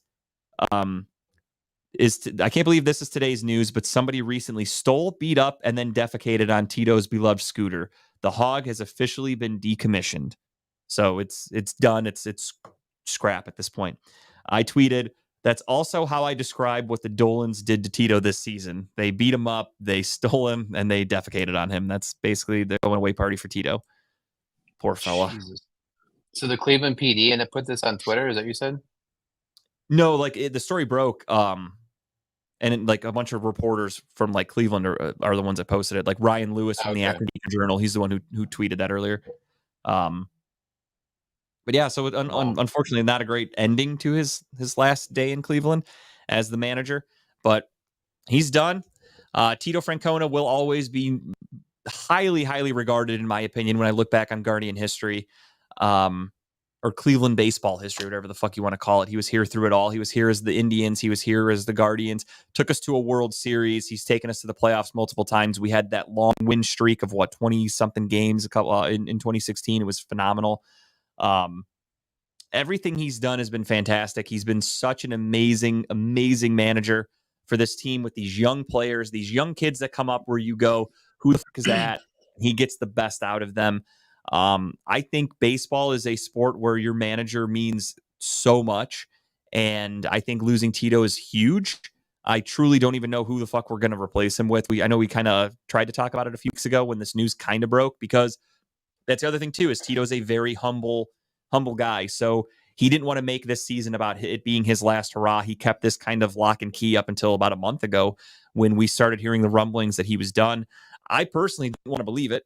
So I was kind of like, no, I don't think he'll go anywhere. I think he's just kind of saying it to kind of scare the Guardians. But now I think it's official. I think Tito's done. This is the end of Tito Francona in Cleveland, and it's going to be a new chapter. We're going to have to get a new manager that's going to have to accommodate these cheap owners we have, these analytically driven teams, this Moneyball persona that we have. And they're going to have to make it work with a young roster, with a roster of unknown players. And that's just the way it goes in Cleveland. And Tito is able to steer that ship beautifully. It's just not going to be the same out there. I really am going to miss him. I remember earlier in the year when we lost that game against Houston where he didn't pinch hit, what's his name? Miles Straw. And everyone was pissed off that Tito was a little sassy in the post-game press conference. And I look at that and I'm like, I'm going to miss that now. Like everybody was bashing him then. And they're like, oh, Tito's done. Like, he's old. He doesn't get it anymore. And I think like people should go back and bite their tongue a little bit after they said that, because I'm going to miss him. I agree with you. I think the fact that he was built to manage his team, to manage his payroll, to manage his owners, like he was built to basically get the best out of the shit team he put on the field. And a couple times we got close. I mean, 2016, we were both there. I mean, that's the closest I've seen the Indians Guardians get in God knows how long. That was But the what only sucks time though we ever is sneaked into an actual Cleveland championship. Like Yeah. we were there for Game 6. If the Guardians would have or the Indians at the time, if they would have somehow pulled that win out, I would have been in attendance for a Cleveland championship. It would have been so Yep. fucking sweet. But of course, we lost, and then everyone knows what happened for Game 7. And I think that's going to be the biggest. I won't even say regret, but like the biggest thing that I'll never be able to like feel good about this Tito tenure here is that we did not win a championship with him. I feel like he deserved it. He deserved one. And I think the 2017 Indians were better than the 2016 Indians, and we didn't even come close to that. Yeah, it's that was a unfortunate. year where they just underachieved. And yeah, you're right. I mean, we added Eduardo Encarnacion. Just so much that could have been Edwin Encarnacion. Sorry. The flip side of this, though, is I'm glad he's stepping away. I guess to a point, almost, is that he's been unhealthy a lot more in the last couple of years. Going to the hospital, being in the hospital for longer and longer stays. So I get why he's doing it, and I hope that he is able to extend his life and whatnot. I don't see Tito coaching for anyone else. I mean, I don't think you do either, right? I think this is it for him. No, he's done for good. As you said, I think it and that's the other thing too, is that a lot of people forget, and a lot of people don't think about these guys that we love and we watch on the field or, on the court, whatever sport you're into. All these guys, they're human. And I know it sounds stupid to say that out loud because people are like, no shit. But like, I feel like a lot of people do forget that because they are human. And Tito Francona is, as much as I would love him to manage the Guardians forever, he's not getting any younger. His health is becoming an issue.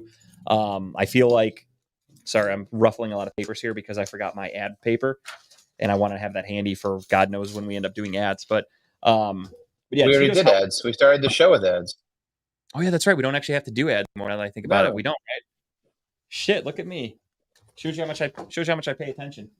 You just got to read that beautiful board behind in front of you right now. And as we learned from last week, I don't even need that fucking board because I read that shit. I was thoroughly impressed, my friend. Thoroughly impressed. So often. Now I'll fuck it up because there's a couple less shows to talk about, so it's going to throw me off. But I digress. But yeah, no, as much as I want Tito to be here forever, and again, that's the same thing with like other head coaches and people that like everybody just hates and wants cut and wants fired and this and that. You kind of forget there's a human aspect to it. And Tito, I've never met the guy personally, just seems like a fucking awesome dude. Again, the fact that he could build that team from nothing, from a bunch of unknown prospects. What's up, Adam? Hey, what's up, Adam? The fact that he could take all these young unknown players and he could turn them into what he did. I mean, even last year I went into the season. I'll never forget it. I started off. I'm like, I don't even know who the fuck half these players are. We had Stephen Kwan coming up. I'm like, I don't know any of these guys. Like, we're going to suck. And what do? We win the division. We make the playoffs. And then not only did we do that, we won a playoff series. We should have won the second playoff series, but we got fucked by Major League Baseball against the Yankees. The Guardians truly, like, Tito is the heart and soul of this team. And I'm devastated that he's going to be gone. Honest to God. Like, if I had to guess, I would assume they're going to look at Sandy Alomar pretty close as a replacement, even though I don't want that. But you're not going to convince anyone else out there to come coach this team with owners who have such closed pocketbooks, right? They're going to want somebody who's going to take chances and bring some players in. Like, you're not going to get any big name coach. So you're going to either get Sandy Alomar or some unnamed coach. You have no idea who it's going to be. Sorry, manager, my bad. And we don't know what's going to happen, right? It's going to be a little sad. It really is. I'm just afraid of what they're going to do next. And that's my biggest worry because, like I said, managers mean so much in baseball that, I mean, this Guardians team is already kind of set up to not be that great, and we all know that. But Tito is able to turn them into something, and I'm worried that if we don't have the right person in charge, then they're not going to be able to get those extra wins by making a couple smart decisions that could lead to, 5 or 7 extra wins in your regular season. May not sound like a lot when you play 162 games, but that's a lot of games. That could mean you win the division or you don't win the division because you get a handful of extra wins because of your manager knowing what he's doing. And if we don't get a guy in here that's able to do that, or even a guy that's just not able to connect with the players and work with this money ball shit that we have as the Cleveland Guardians that don't spend money, it's scary. Tito was a perfect manager for this situation. He was a veteran. And that's my worry too, as you said, if we do go with Sandy Alomar. I love Sandy Alomar. He was awesome for the Indians in the 90s. He is a local hero. Put him at manager. If he stinks, we're all going to want him fired. And it's like, it tarnishes his legacy with the Guardians. That kind of makes me a little skeptical. But on the flip side, he's been under Tito for 10 years now. So he could realistically come in and fill those shoes perfectly because he understands how to do it. Who he learned from the best. And yeah, Adam, I'm with you. The next few years could get ugly. And I'm worried that like the Guardians are now going to retreat to the basement of baseball where we're going to be the Pittsburgh Pirates or some shit team that just consistently stinks. That was However, brought up today, actually, is turning into the Pirates almost, like how they are as a team. They don't care. Like, they just don't care. The one thing I'll say, though, about the Dolans, and this is even before Tito, just the way they, and it's more so that it's the front office. I won't say the Dolans, it's the front office. The front office knows how to find talent. And I feel like we'll be okay. Sure, there might be a couple years where we stink. Like this year, we're probably going to end in like third place. That's embarrassing in such a bad division. However, maybe that means next year these young guys that, again, Tanner Bybee, I mean, shit, how many fucking rookies did we call up? How many guys that you don't even know who they were before they came up?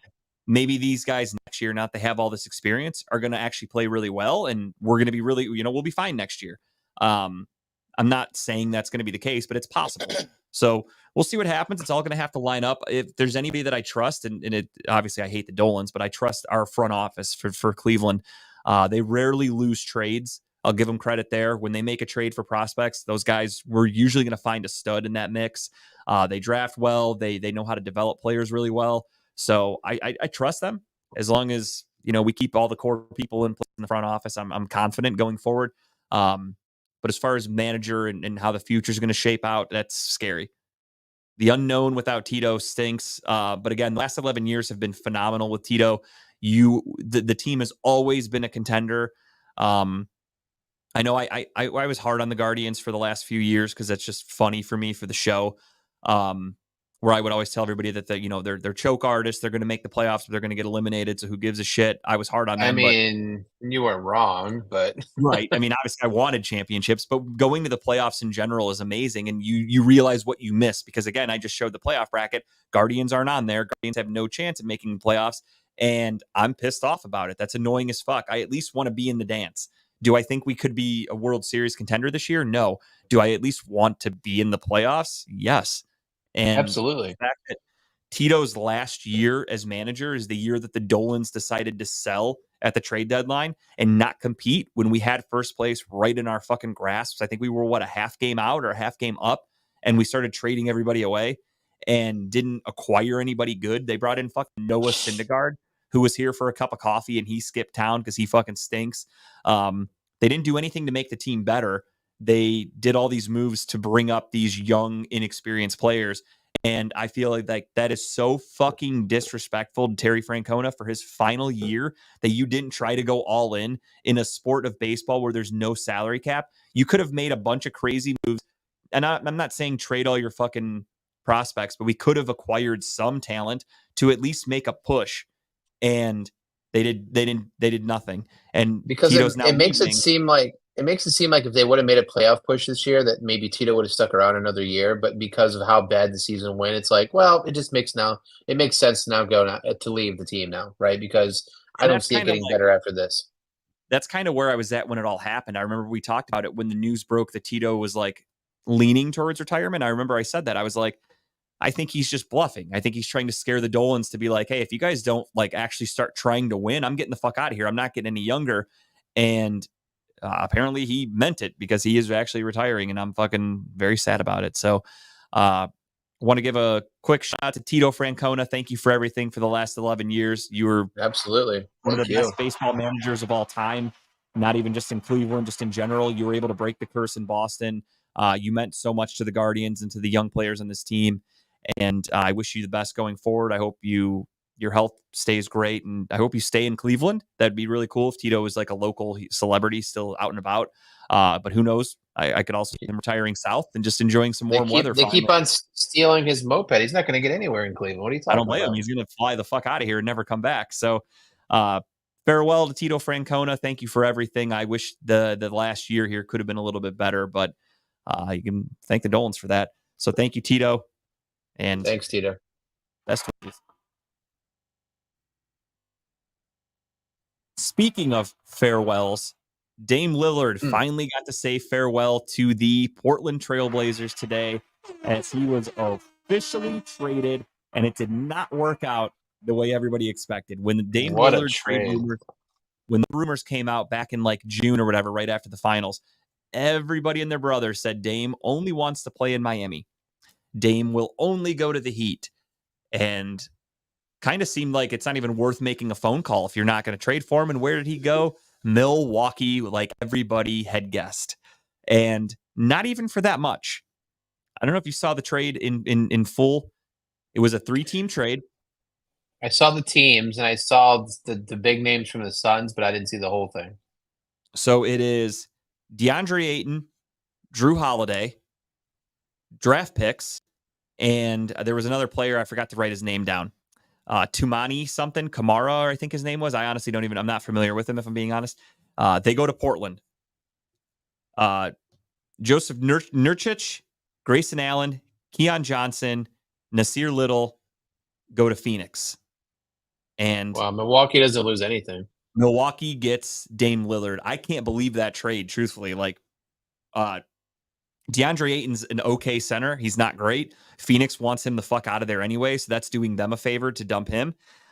Drew Holiday, decent player. I mean, he's good, not great. He got dealt to Portland, and he's going to get picked up by another team. I already saw rumors that Philly, the Sixers have already called to get Drew Holiday, and there was another team, I forgot who. It might have been the Heat even, but there are multiple teams that are now inquiring about Drew Holiday because they know Portland's going to be selling. And then Nurkic and Grayson Allen were the two big names going to Phoenix, I guess. And Grayson Allen's a decent shooter. That's about all he brings to the table. Was nothing special. Nurkic is a bum, doesn't really play. But neither one of those guys started for Milwaukee, did they? Nurkic was with Portland, and he did when he was healthy. Oh, no, sorry.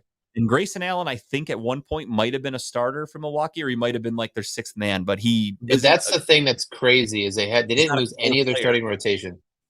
Yeah, like when we traded for Donovan Mitchell, we had to give up Colin Sexton, who was our starter. We had to give up the dude we drafted, Achobe or whatever the fuck his name was. I forgot his name. Our 1st-round draft pick. We had to give up multiple like top talent players, albeit Donovan Mitchell is in the prime of his career. Damian Lillard is in his 30s, which in the NBA, you know, father time can hit you at any moment. So he's not a spring chicken anymore. Still interesting to see that, though. When I saw the details of this trade, I was kind of like, that's it. You mean to tell me no other team could beat that? I saw Toronto really tried to get him, but they weren't willing to trade OG Anunoby, or however you say his last name. They refused to deal him. Did he have a no trade clause, though? Like, he had to choose where he wanted to go, right? I don't think so. I think he just kind of came out and said he wants to be in Miami. Okay. I don't remember. You have to look that up. I honestly don't know. But either way, the trade happened. He's officially gone. He is in Milwaukee. I did not see that coming. The one good thing it shows for me as a sports fan is that these small market teams like Miami or Milwaukee are able to land these superstars, and that makes me really happy as a Clevelander because Milwaukee no trade clause. He did have a no trade clause. No, he did not have a no trade clause. Okay, I didn't think so. Yeah, so he had no say in it. So it was whatever Portland wanted out of the deal. And I find it hard to believe that that's the best deal you could have gotten. I don't know. That's crazy to me. The East suddenly gets more loaded than it already was. And that's the one bummer is right there. Now another, like the Cavs already were going to have to go through the Bucks if they ever want to get a championship. And now you add Dame Lillard to the Bucks. But it is what it is. I'm not too worried about it. I mean, the Cavaliers, my buddy texted me that earlier and he was like, damn, I'm pissed. Dame's going to Milwaukee, another team in the Cavs way. And I'm like, dude, we couldn't get past the fucking Knicks. I'm not worried about the Bucks right now with Dame Lillard. we got enough issues to worry about.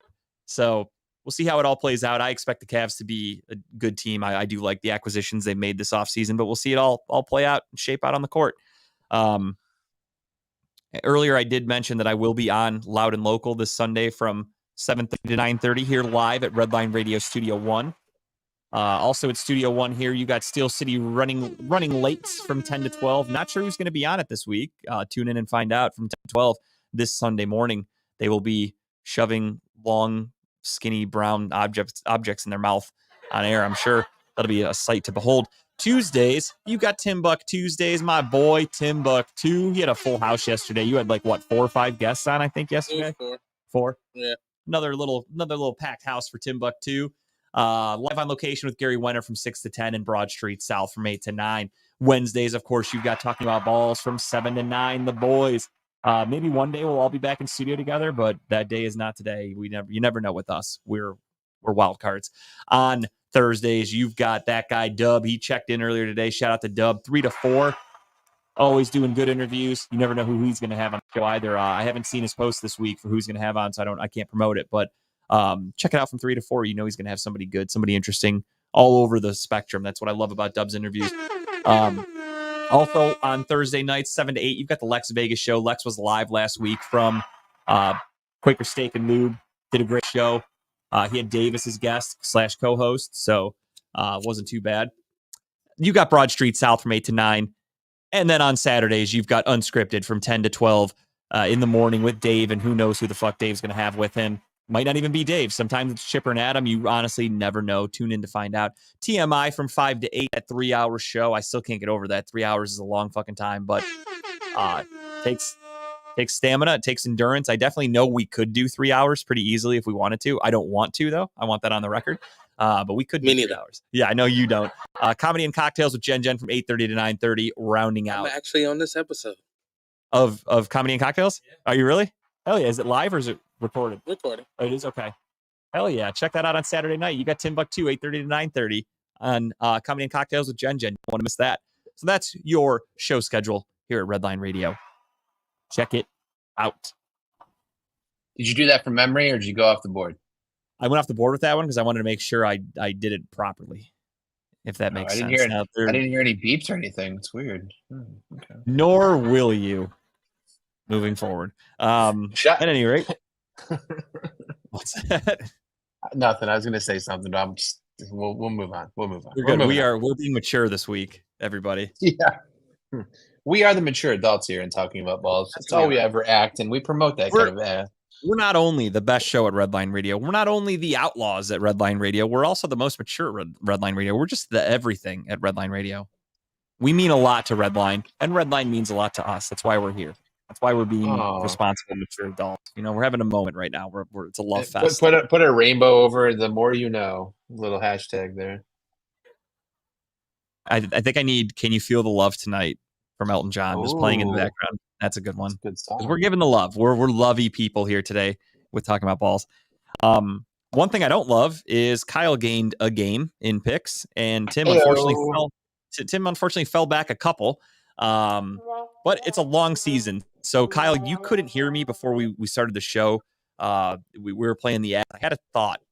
Now, hear me out. We don't have to start it this week if you guys don't want to. Obviously, it's up to a group vote because it's what we do here. We're a collective group. I have an idea for our pick segment. For a bonus point, every week, you're allowed to pick one game with the spread. And if you hit it with the spread, you get a bonus point. But you're only allowed one. Ooh, okay. The only problem, though, is that spreads. The only problem, though, is that we do our picks on Wednesday and spreads change so often. So obviously we'd have to text each other. Like if a guy is out and the spread changes or whatever, if we're like, hey, I don't want that anymore, you can pick a different one. But for a bonus point, you can pick. So let's say hypothetically, we'll just go back to last week. Colts against the Ravens. Let's say you're like, you know what? I'm going to pick the Ravens to win, but I'm going to pick the Colts plus whatever the points. I think they cover that. You would have been even. Then you would have got a point for that game, instead of only losing because of the Ravens. So if that makes sense. If you guys want to do that, that's something I was thinking about today because my buddy is in a league. Shout out to Steve again. He is in a group that does picks. You have to pick with the spread, but they only give you like 6 games and they make sure they're the hardest fucking ones. And you're allowed to pick one of them as your quote unquote lock of the week. And if your lock of the week hits because you put you doubled down on it, essentially, you get bonus points. And I was thinking about that and I'm like, that's kind of cool if we did that. Because he sent me his list and I was asking him, I'm like, where the fuck is this game? Where's this game? Like, I want to pick on other ones. These are all really hard. He goes, they do that on purpose. They only give you these fucking difficult ass games to pick on.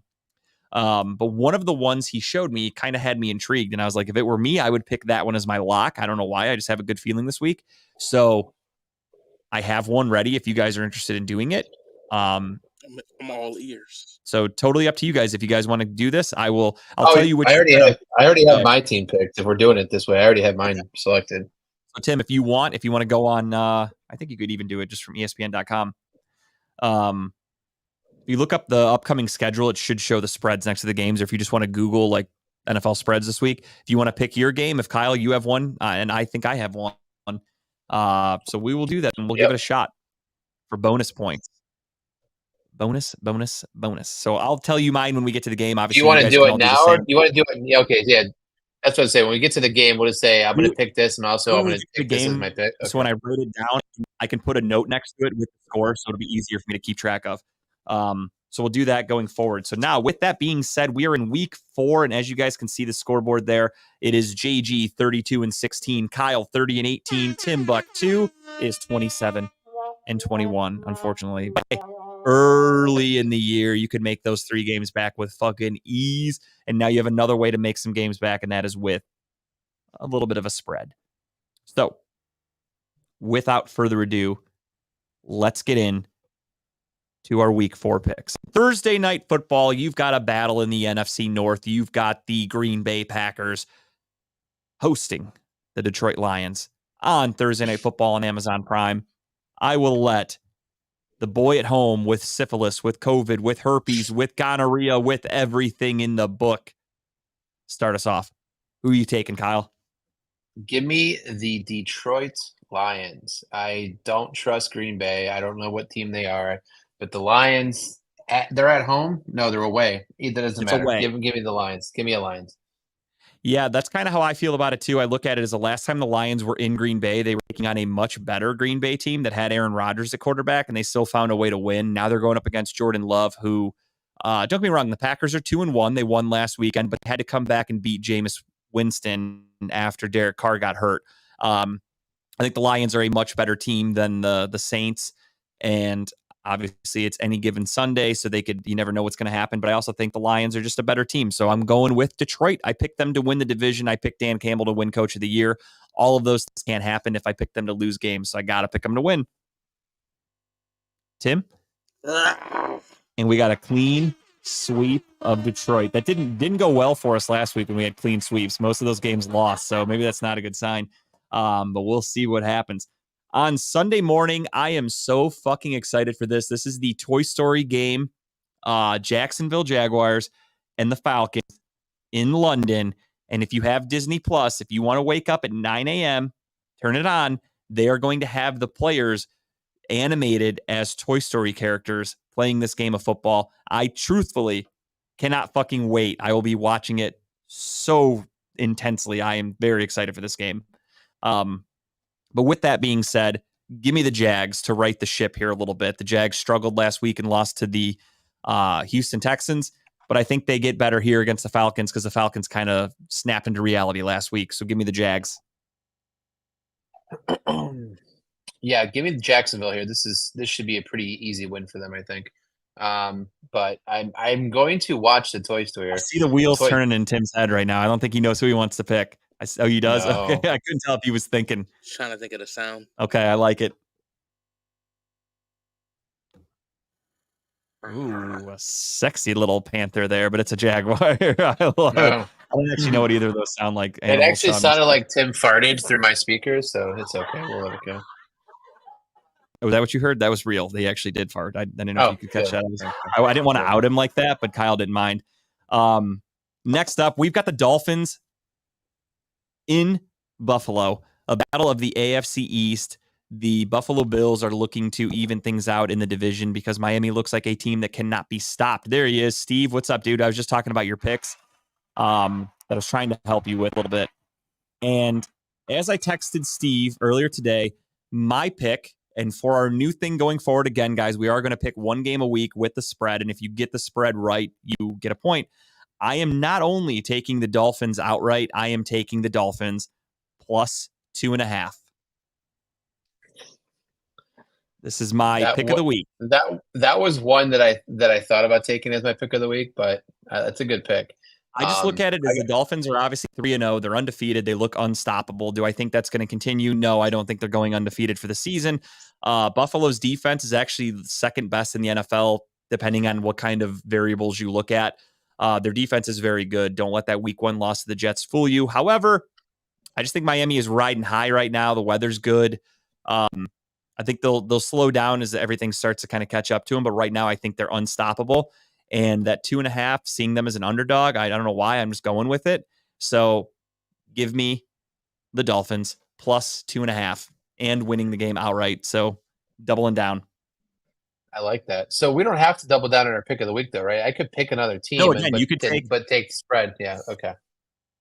Like I said, hypothetically last week, you could have said, I want the Ravens to win the game money line, but I like the Colts spread. So you would have lost because you lost the Ravens, but that spread with the Colts, you would have won because I don't remember what the spread was, but I'm sure they were an underdog last week. So you would have balanced your points out. So that I'm doubling down with Miami because I could still get it. If they lose by 1, I still get a point for it because of the spread, but I think they do win the game outright. So that +2 is just bonus points, in my opinion. Is there a seal in the background getting clubbed right now? Is that the noise that I hear? It's Tim still has some chicken wings stuck in his teeth from last week. He's just trying to pick it out right now. Give me the Dolphins in this one. It's going to be a fun game to watch, but yeah, give me the Dolphins to win this outright. You said Dolphins as well? Oh, that was a dolphin noise that was happening. That makes more sense now. Okay, that makes sense. I didn't even put that together, honestly. I was like, that all clicked. Snowflake, Finkel's Einhorn, Finkel. All right, we got a clean sweep of Miami right there. Looks like nobody's got any love for the Buffalo Bills, and I am okay with that. In a battle of 0-3 shit shows, who prevails? Did you see the meme where they said, can you move this to Wednesday at 3 a.m.? I would watch it still, actually. I'm not going to lie to you. It's fucking crazy if you look at the schedule, how this works in the NFL. I don't understand like how it's that Jumanji shit that Grape talks about. There are 4 0-3 teams in the NFL, and they are all playing each other this weekend. Oh, yeah, you're right. Vikings, Panthers, too. Vikings, Panthers are the only 0-3 other 0-3 teams, and they face each other. And the Broncos and the Bears are also 0-3, and they're facing each other on Sunday in a really, really shitty who gives a fuck game. The Bears there's no look like. Go ahead. Sorry. I'd say there's just no way that Denver can lose this game, right? I mean, I know there's a way, but there's just no way that Sean Payton comes out after that assing last week and doesn't have his team fully prepared to beat the shit out of the Bears. With that said, I give me fucking Denver here because if they don't win this game, then I'm seriously concerned for that team. Yeah, that's kind of where I'm at too. If you lose 70-20 and then you're going to come on and lose to the Bears, who truthfully look like one of the worst football teams of all time. Excuse me, Sean Payton should be fired right then and there. He should have a less of a tenure than Urban Meyer did with the Jags. Like he should be fired before they even get on the plane because it is a road game. Yeah, give me the Broncos or give me death here. I think this could be a lead pipe lock of the week, but these teams also do stink. So I'm not willing to bet my reputation on it. But if I had to pick one game where just straight up money line where I'm like, fuck it, I have to be confident in one win, it would be Denver. Like if I'm in a survivor pool that doesn't mean anything, like the one I was actually in a few weeks ago because I sucked and I got eliminated in the first week, I would pick Denver probably this week. Tim, this is a tough one. I'm gonna go with my first mind, and I'm gonna go with the. You're going Bears, okay? Because they're at home. I do agree with the Broncos. Both teams stink, so it really is a double-edged sword. Yeah, it's a tough game. All right, Timmy's going with the Bears. Let's do it. I like that though when we have different picks. It makes it fun for me when I'm doing. I'm writing everything out. Not working for me to go against y'all. No, it's not. But I do like it though because I get to finally use my red marker because I use a red marker when I cross off the losing games, and it's kind of nice when I get to do it. So I'm glad Tim picked against us right now because it's my red marker is going to get some use next week, I think. With that being said, next game, Steelers at Texans. The CJ Stroud show rolls on. They did upset the Jags last week. Can they upset the Pittsburgh Steelers? This is an interesting game. I want to go with my heart. My heart says take the fucking Texans. My gut's like, we'll go with Pittsburgh.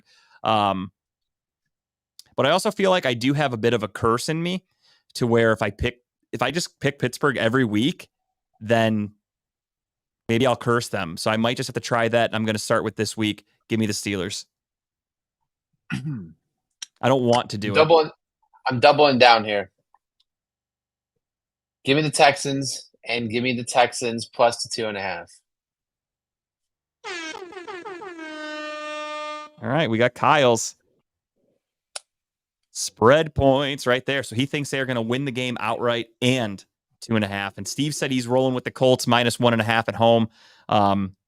Colts take on the shitty LA Rams, and Anthony Richardson is playing this week. So Steve is a big Anthony Richardson believer. That is the lock he's going with. Again, I'm a gambling man. I'm rolling the dice. I'm going with Miami. I don't know why. I got a feeling about it, and it's more than likely going to bite me in the ass. But that's the way she goes. Tim, who do you got in this battle of the Shittsburg versus Houston? I know you usually say fuck the Texans, but it's going to be hard for you to say it this week. Because I say fuck both these teams. Yeah, exactly. I'm still going to say fuck the Texans. All right. I think it's still the Bullets out. Pittsburgh it is. A 2 out of 3 Pittsburgh pick right there. Who picked Pittsburgh? Tim did? Tim and myself.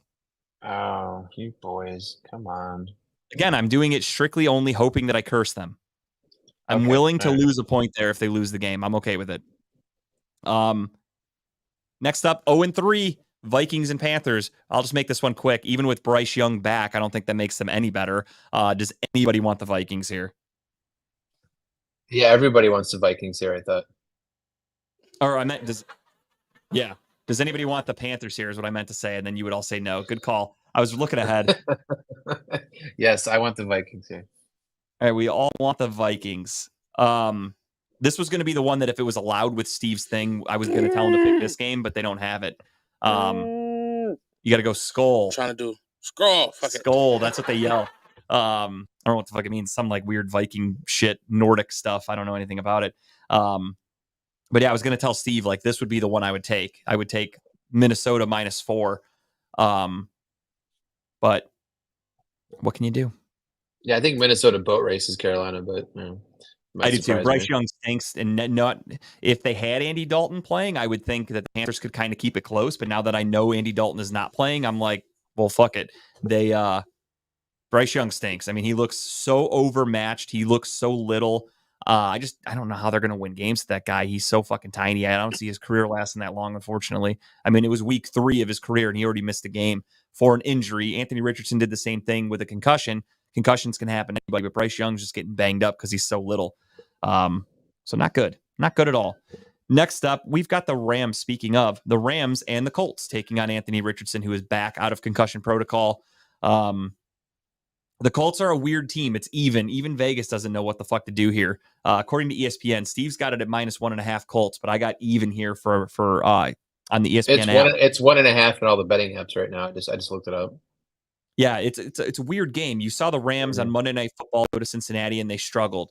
And then you see the Colts with Gardner Minshew, who was supposed to be the lesser of the quarterbacks, win against Baltimore. Now you have Anthony Richardson back, who at times has looked great because he's a scrambling running quarterback. And then at other times he looks like a rookie who makes horrible decisions.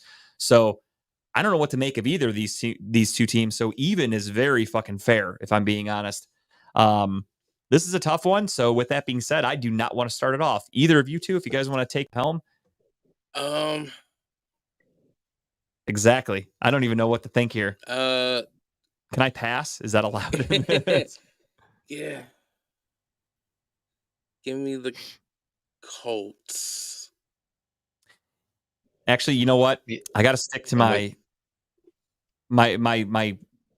rule of thumb is in a 50-50 game, I go with the home team. So I got to go with the Colts, I guess. Yeah, I'm taking the Colts here as well. Indy with a sweep. Watch the Rams come on, win like fucking. They're gonna kick the shit out of them. 60-10. It'll be like when the Seahawks, week 1, we all picked the Seahawks because we're like, well, the Rams stink, and the Rams went out and beat the fuck out of them. That's exactly what's gonna happen here. Next up, NFC South matchup. The Buccaneers take on the New Orleans Saints. The New Orleans Saints are without Derek Carr for the foreseeable future. He got injured, and Jameis Winston will be the starting quarterback. So you have Baker Mayfield against Jameis Winston, the battle of 2 number 1 draft picks who nobody really wanted after their original team was done with them. Where do we go from here? The Saints looked like pure dog shit when Jameis Winston went into the game on Sunday. However, they are getting Alvin Kamara back, which is huge. His suspension is over. It was only a 3-game suspension. He will be back out there. Chris Olave, Michael Thomas, they're all healthy. They're ready to roll. With that being said, give me the Saints. Yeah, I'm gonna go with the Buccaneers in this one. I just have a feeling that they're gonna come out and they're gonna slow that offense down a little bit. That defense they have, I think they win. Tampa Bake for Kyle. Tim, who do you got? This is a tough one. You know what? I think the Saints got to win this game. For me, I look at it as the Saints actually do have a really good defense. They're one of the better defenses in football. And Baker, at least when he was with Cleveland, always sucked against good defenses. And New Orleans defense is really good. So for me, I'm going strictly off of that. I think if they can score on their end, because again, they're going to have Kamara back. They've got Chris Olave. They've got Michael Thomas, Taysom Hill, etc. Baker then has to beat a really, really good defense. And the bad thing for him is Mike Evans is obviously his number one target. And Mike Evans has always consistently struggled against Marshawn Lattimore and the New Orleans Saints defense. Somebody put up a stat since Marshawn Lattimore and Mike Evans have both been in the league together. They showed the stats of how Mike Evans plays against the Saints, and he averages like 45 yards a game, a third of a touchdown a game. His numbers are very bad, and that's their entire offense. So with that being said, I'm sticking with the Saints. You said the Saints as well, Tim? Yep. Gotcha. Man, I got 2 chances to gain on you guys so far. I like it. Or I'm going to be making this a little bit of a wider lead here, which is how I'm leaning right now. Confident, feeling it. Next up, 1:00. Does anybody want the Washington Commanders going to the Link to take on the Eagles? I don't think so. I don't even think Tim can't even pick his own name here. That's how bad Tim they played. can't even pick Washington. Oh man, yeah, give me the Eagles here. Thank you. That's what I like to hear. Next up, you've got the Bungles going to Tennessee. Both teams don't look that great, but I do think, unfortunately, the Bengals are the better team here. And I got to go with Cincinnati as much as it pains me to say it. They get their second win of the season. Agree. Give me the Bengals. Clean sweep. Yeah. Yeah, unfortunately, I hate picking teams in the fucking North. I hate it. Ugh, it makes me feel physically ill. Next up, we got the shitty Raiders probably going into the game with Brian Hoyer as their starting quarterback because Jimmy Garoppolo is in concussion protocol. That guy's still in the league? Jesus. Brian Hoyer, yeah, dude. I was actually kind of excited. I was thinking about it in my head because I was watching the game on Sunday night, and obviously I hate the Steelers. So I'm watching it, and I'm going, who gives the Raiders the best chance to win this game? Because I want them to win this fucking game. And Jimmy Garoppolo took a fucking shot, and I was like, all right, he looks hurt. And Brian Hoyer starts warming up on the sideline. And I was like, holy shit, we're going to get Brian Hoyer, Cleveland's own, to come in and win this fucking game for the Raiders. And then Jimmy Garoppolo kept playing. And then as soon as the game ends, they decide to put him in concussion protocol. It's kind of funny how that works out in the NFL. But I digress. I do think it will be Brian Hoyer this week, more than likely. They do have that rookie that came in and looked really good in the preseason, but I don't think he's game ready yet. So I'm guessing it's going to be Brian Hoyer as a starting quarterback, more than likely, for the Raiders. And I don't think it fucking matters. I think the Chargers are winning this one. Yeah. Yeah, I think this is a pretty foregone conclusion. The Chargers win this game. Raiders are just a horrible team. The Chargers defense stinks, don't get me wrong, but their offense can score with the best of them. So with that being said, a Justin Herbert versus Brian Hoyer or versus, I forgot his name, their rookie quarterback that they have. Give me the Chargers. Even though the Chargers are down Mike Williams, he's not there. I mean, Keenan Allen's going to be leaned on a lot, but still, I like the Chargers. And they drafted Quentin Johnson? Out of TCU, rookie wide receiver. So they got him. He's going to now get some more reps, and he's going to be much more involved in the offense. So I think they're going to be just fine. Next up, we've got Bill and the Patriots and Ezekiel Elliott going to Dallas. Or, of course, this will probably be the game that they play on my local TV station for Fox because it's the fucking Cowboys, because that's all they play. I don't know what to make of this one. The Cowboys looked like dog shit last week against an Arizona team that's just out there hustling, just out there trying their hardest. Now they're going up against a team that's very well coached. literally arguably the best football coach of all time, who is going to be able to expose their issues and shut people down. And can they pull off a W? Who also has Ezekiel Elliott on his team, who probably knows some of the signs and the call He outs knows to their Dallas. offense fucking through and through. So Right. this one's tough. I got to go with the Cowboys because I do think the Cowboys are one of the better teams in football. But if the Patriots win this game, I will not be surprised. But I'm not confident enough to pick them. So give me Dallas. Give me that big D. Am I right, Chipper? What's the spread on this game? I got Dallas -7 on ESPN's app. God, I should have switched and taken this one, taking the Patriots and the points. Damn. Yeah, that's what I'm going with. Give me the Cowboys on this one for the outright win. Tim, were you taking the Patriots and the points here? I'm taking the Patriots and the points. Are you picking the Cowboys to win outright then, or are you taking them too? Gonna take the Patriots. Double down. All right. So wait. So you're taking the Patriots and the points? Yeah. Okay. New England Double down. +7. And then Kyle, who are you going with? I'm sorry. I'm taking the Cowboys to win. Okay. Tim, this could be a big 3-point swing for you, or this could be huge, dude. That would be sick. You're either sinking into the basement hard, or you're gonna make a fucking epic comeback. Yeah, it's gonna be interesting. So my Aunt Julie there, she asked my thoughts on the Holy War this Saturday really quick. We don't talk a lot of college on here because we just don't have time for it, if I'm being honest. But the Holy War is, of course, BYU and Utah, the Mormons. Give me Utah by 1,000,000. I think Utah is just a really fucking good team. Their defense is legit. So I think Utah wins that one easily, in my opinion, at least. Again, I'm not Utah, BYU. Yeah, no, I mean Utah is a really good team. Utah's defense is like arguably one of the best I've ever seen. They're really good. So I would take them in a heartbeat over BYU. Currently, BYU is not a very good team. Do they say a prayer before the game starts? They're going to do some real weird shit religiously. Mm-hmm. Oh, St. Ed's and Iggy's. I'm sorry. The Holy War. I was looking at college. I didn't even know they played this weekend, to be honest. St. Ed's.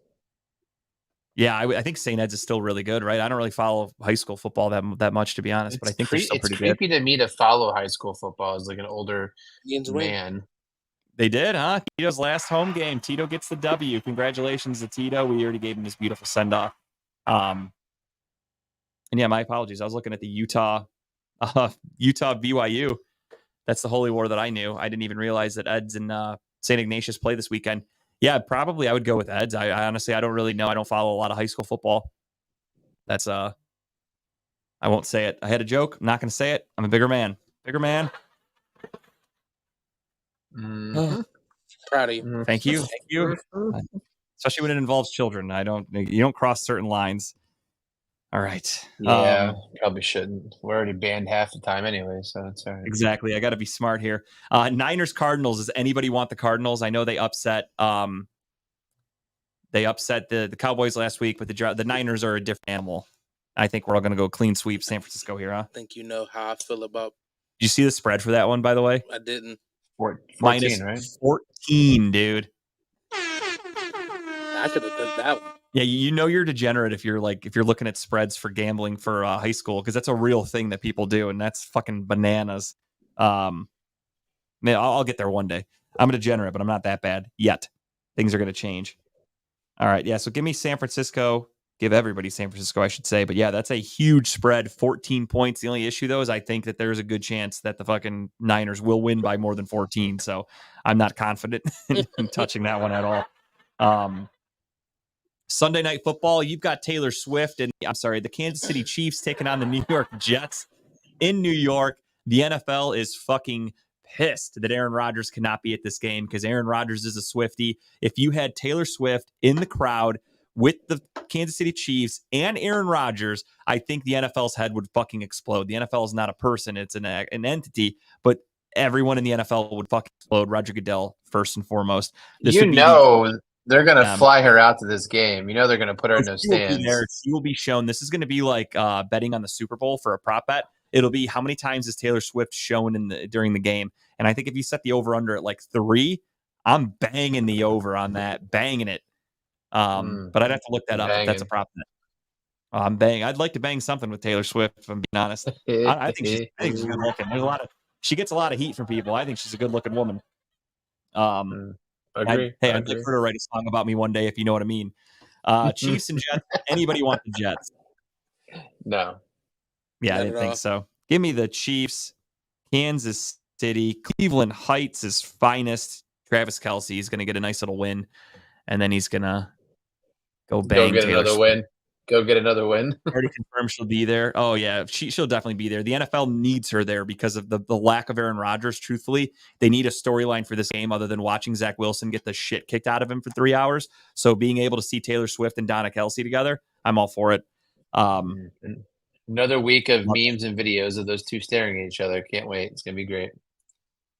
Awkward high fives and weird moments of her not understanding what's happening. Again, everybody out there, count your fucking blessings that it's not Jackson Mahomes getting all this hype right now. Okay, so take the good with the bad. If you're not a Swiftie, that's fine. But would you rather see Jackson Mahomes doing his little fucking weird uncoordinated? Isn't he ready to go to jail for sexual harassment or some shit like that? Is he getting sued right now? How that got swept under the rug, I don't understand. But I'm ready for him to go to jail for literally anything. I guess clear video evidence means shit, right? I guess so, huh? You know, when you're a Mahomes, apparently. And I think he's not, there's anything wrong with it at all. I am equal rights all through and through. I thought he was gay. Oh, I thought so too. I always thought he was gay. And then this video comes out of him trying to make a move on a girl. I almost feel like he did that on purpose.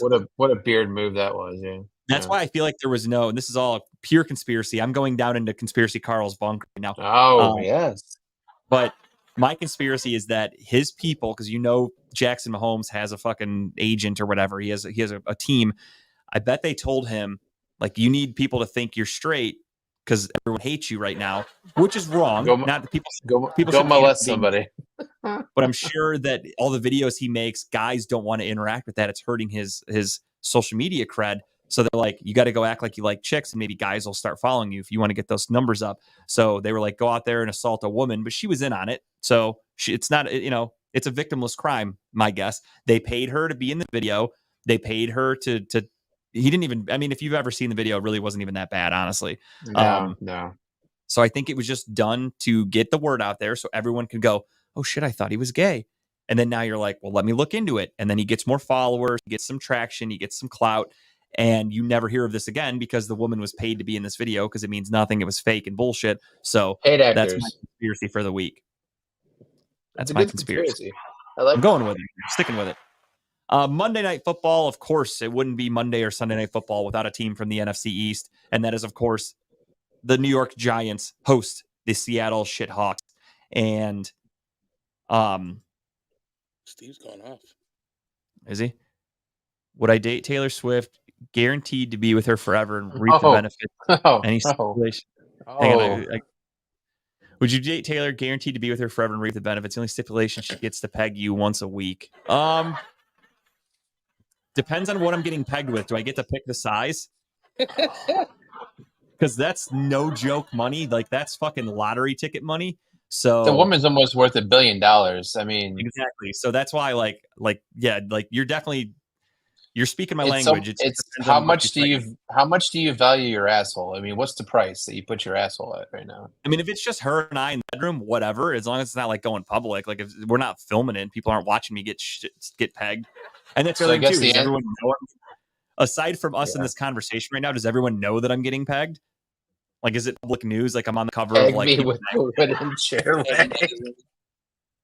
Yeah, I mean, honestly, for that kind of money, I would take it.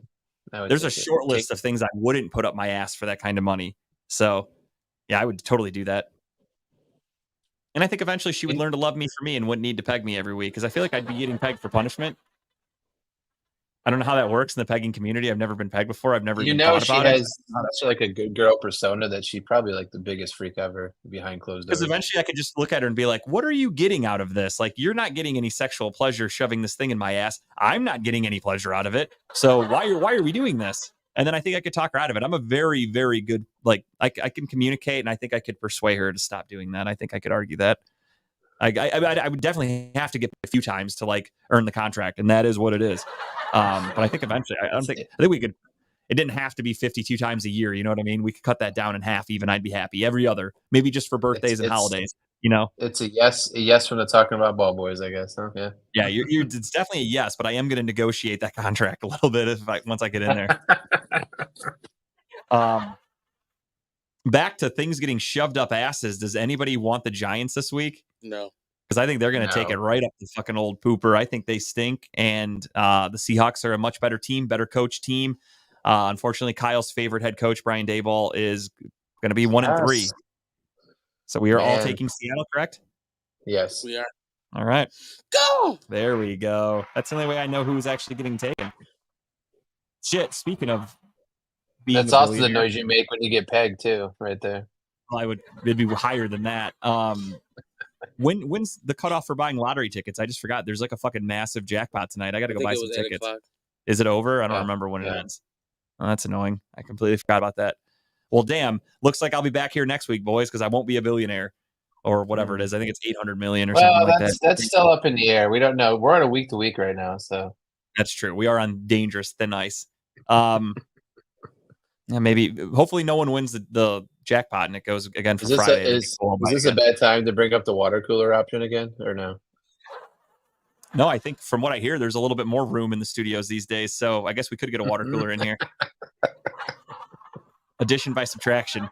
All right, that leaves one game left on the docket, and that is, of course, the Browns hosting the Baltimore Ravens this Sunday in Cleveland, 1:00. Browns looking to move to 3-1. Ravens also looking to move to 3-1. Only one team can advance unless they tie, because the NFL still has ties like a bunch of fucking idiots. I don't think a tie is going to happen. The Browns defense has looked dominant. No question about that. 3 weeks in the NFL. Have we played some of the upper echelon offenses? No. The Bengals obviously looked banged up. They don't look like themselves. The Steelers offense is pure garbage, led by Kenny Tiny Hands Pickett. And the Tennessee Titans offense is old and decrepit and is exactly what we expected to be last week. I don't think that was a fluke on any stretch for either side. I think the Titans are a bad team. The Browns are a great defense, and that's why the Browns were able to just go in there and establish dominance. Ravens are a different cookie. The Ravens have, of course, Lamar Jackson, who is the most athletic quarterback in the NFL, who can create a play out of nothing, who can avoid a tackle like the best of them. Will Jim Schwartz have this defense ready to make classic NFL tackles and be fundamentally sound and make your tackle? Don't fuck around and go for the big hit. Just wrap and tackle. I like to think so. On the flip side, the Ravens defense is decent. They've got a lot of guys coming back healthy this week. The Browns offense, again, looked great against Tennessee. It struggled against Pittsburgh. It kind of struggled against Cincinnati. So we are now up against one of these tougher AFC North defenses. And except for last week against Tennessee, Deshaun Watson has struggled as the Browns quarterback. So it's hard for me to go in too confidently. What I saw last week definitely looks like something we could build on. Do I think it's something we will continuously see every single Sunday? I hope so, but I'm not willing to stake that yet. With that being said, we are at home. For some reason, we can beat the Ravens. We beat them last year in Cleveland. Deshaun Watson's first game against them. We beat him on that Saturday. I'm sure you all remember.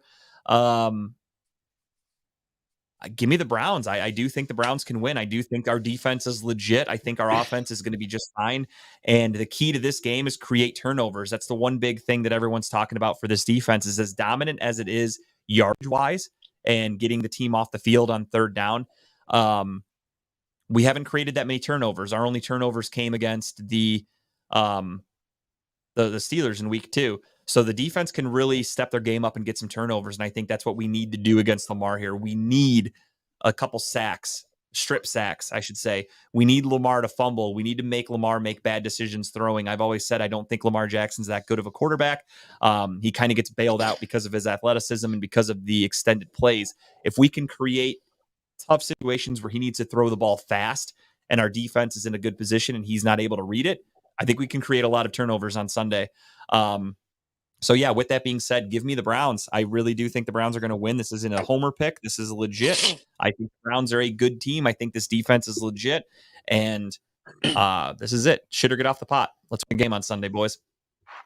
I have PTSD when it comes to the Ravens, right? I just see Lamar running all over us. Lamar breaking tackles and making plays, extending plays. But the other side is that we have an amazing defense this year. So the key to this game for me is for JOK to do what JOK was brought in for and spy the shit out of Lamar Jackson this week and make sure he doesn't get out of that backfield. And if he does, maybe only give him what 5-6 yards. That's it. So let's not let him kill us like he's known to kill us. And I agree with Jason's comment. Our secondary will get tested, but I trust our secondary. I think that we have the right people in place this year to do what they're supposed to do. With that said, give me the Browns. I think the Browns win this game. I don't want to say as dominant as they did against the Titans, but I think it's going to be a pretty one-sided game.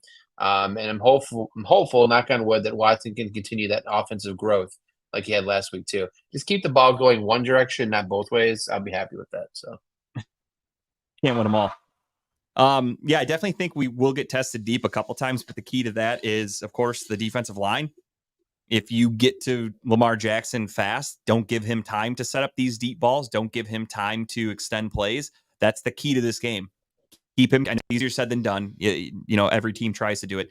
Keep him contained in the pocket. Basically, go back and look at any defense a team played against the Ravens in a playoff game where Lamar Jackson has continuously shit the bed. And if you bring it like that, I think this Browns defense, they're playing at a caliber like that where they do not take their foot off the gas. So if you go out there and you play with this physical defense from start to finish and you play it like a playoff game, Lamar clearly struggles in the playoffs. Keep that mentality and that attitude up, and I think we're in really good shape. I think the Browns win this one. I think the other thing that works for us, though, is the Ravens offense is hurt, right? I mean, they're down 2 running backs right now. I believe Odell's out still or possibly going to be out again. So they're not knowledge. Yeah, so they're not 100% on offense, right? So they're going to 100% rely on him to beat us single-handedly. So if we just focus on that, I think we control this game. Absolutely. Tim, you said you're taking the Browns as well? Big Brownies. Let's go.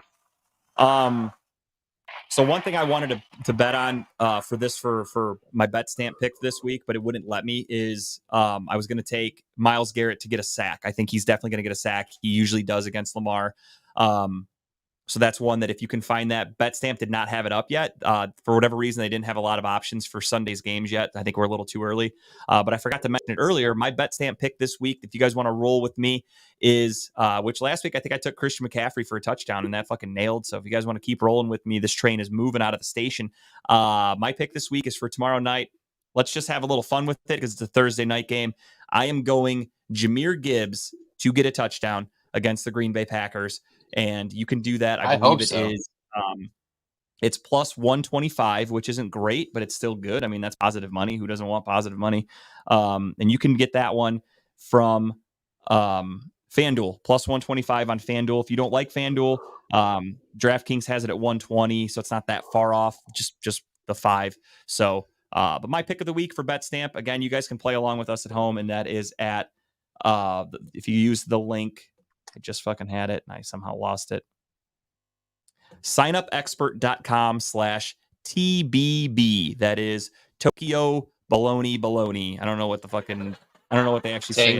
Tango, Bravo. Bravo, that's it. I like Tokyo Baloney. Let's stick with that one. That's funny. Baloney. You'd make it in the military. But yeah, I think I would. They would like that. They would look at that and be like, why didn't we think of that before? That's such a better way to use that. But yeah, so if you go to signupexpert.com, that is signupexpert.com/TBB, and you can sign up and get all those free perks for all the betting apps that everybody likes. Who doesn't like free money and shit like that? I do. I love it. I had a pick for this week too for the Browns. It was the Jerome Ford just to get a touchdown. I think he's going to have back-to-back weeks of getting a touchdown. It's a plus 160. It's a plus 165 right now. There's not many options. I did send it to Tim. I don't know if he has it or not, but plus 165 also. It's like weird. It's not showing up correctly. That's why I'm like. It's not. That's fine. It's fine. Don't worry about it. So it's a plus 165. It's only in Barstool right now because I think, like you said, being on a Wednesday, for some reason, you'll probably get more options. Player props, they're not available on BetStamp yet. So hopefully that changes quick. But yeah, I'm taking that bet. I'll take plus 165. I'll check the odds again when it gets closer, but I'm definitely taking Jerome Ford to score a touchdown this weekend. Okay, Ford did not score week one. I forgot Harrison Bryant caught a touchdown. I knew somebody scored at the goal line. I couldn't remember who. So Ford, though, has scored 3 touchdowns in 3 games. So that's kind of cool. Nothing wrong with that. Let's see if we can keep that streak going at 4. With that being said, it is time for everybody's favorite segment, and that is, of course, Just the Tip. And we, as always, are starting off with my main man, Timbuktu. Tim, what do you got for him this week? So this one is actually kind of regular, but it's a fan favorite, and that is Timbuktu Tuesday. Yes. Watch Timbuktu Tuesday this week. I will have on the defending champ of the Battleground. The what? 3 straight, right? Yeah. Damn. 4 straight. 4 straight. 4 straight. MV Jazzo will be on the show this week. I think it's gonna be dope. Her energy is crazy. And what's so awesome about Jazzo, what I actually love about her is she's the same, like everywhere, on stage, No shit. talking to her, seen her in interviews on her show. She's the same person. And she's actually really helpful. As I don't know, matter of fact, this is gonna be my tip next week. I am trying to be in the OEAs. I have a couple categories that I just want to, for myself, to win. And she gave me a couple tips on how to send it to people, to ask people to vote for me. Hell yeah. She gave me a whole little template. So shout out to her for giving me that. And I just appreciate her. So I wanted to promote her for this show. Please watch Timbuktu Tuesday this week. It's going to be a great show.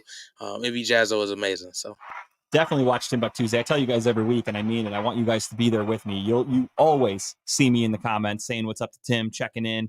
You guys got to watch Timbuktu Tuesday. Come on, what the fuck are you guys doing with yourselves? Tuesday night. I think we got to pop on Timbuktu Tuesday one of these times to kind of speak freely, not about sports, and just talk bullshit for a couple hours. I've kind of been on Timbuktu Tuesday when you were kind of on Timbuktu when we were at the Piston Powered show. Tim had a show for an hour, and I was a guest on that, so that was cool. So Kyle, I guess I got you.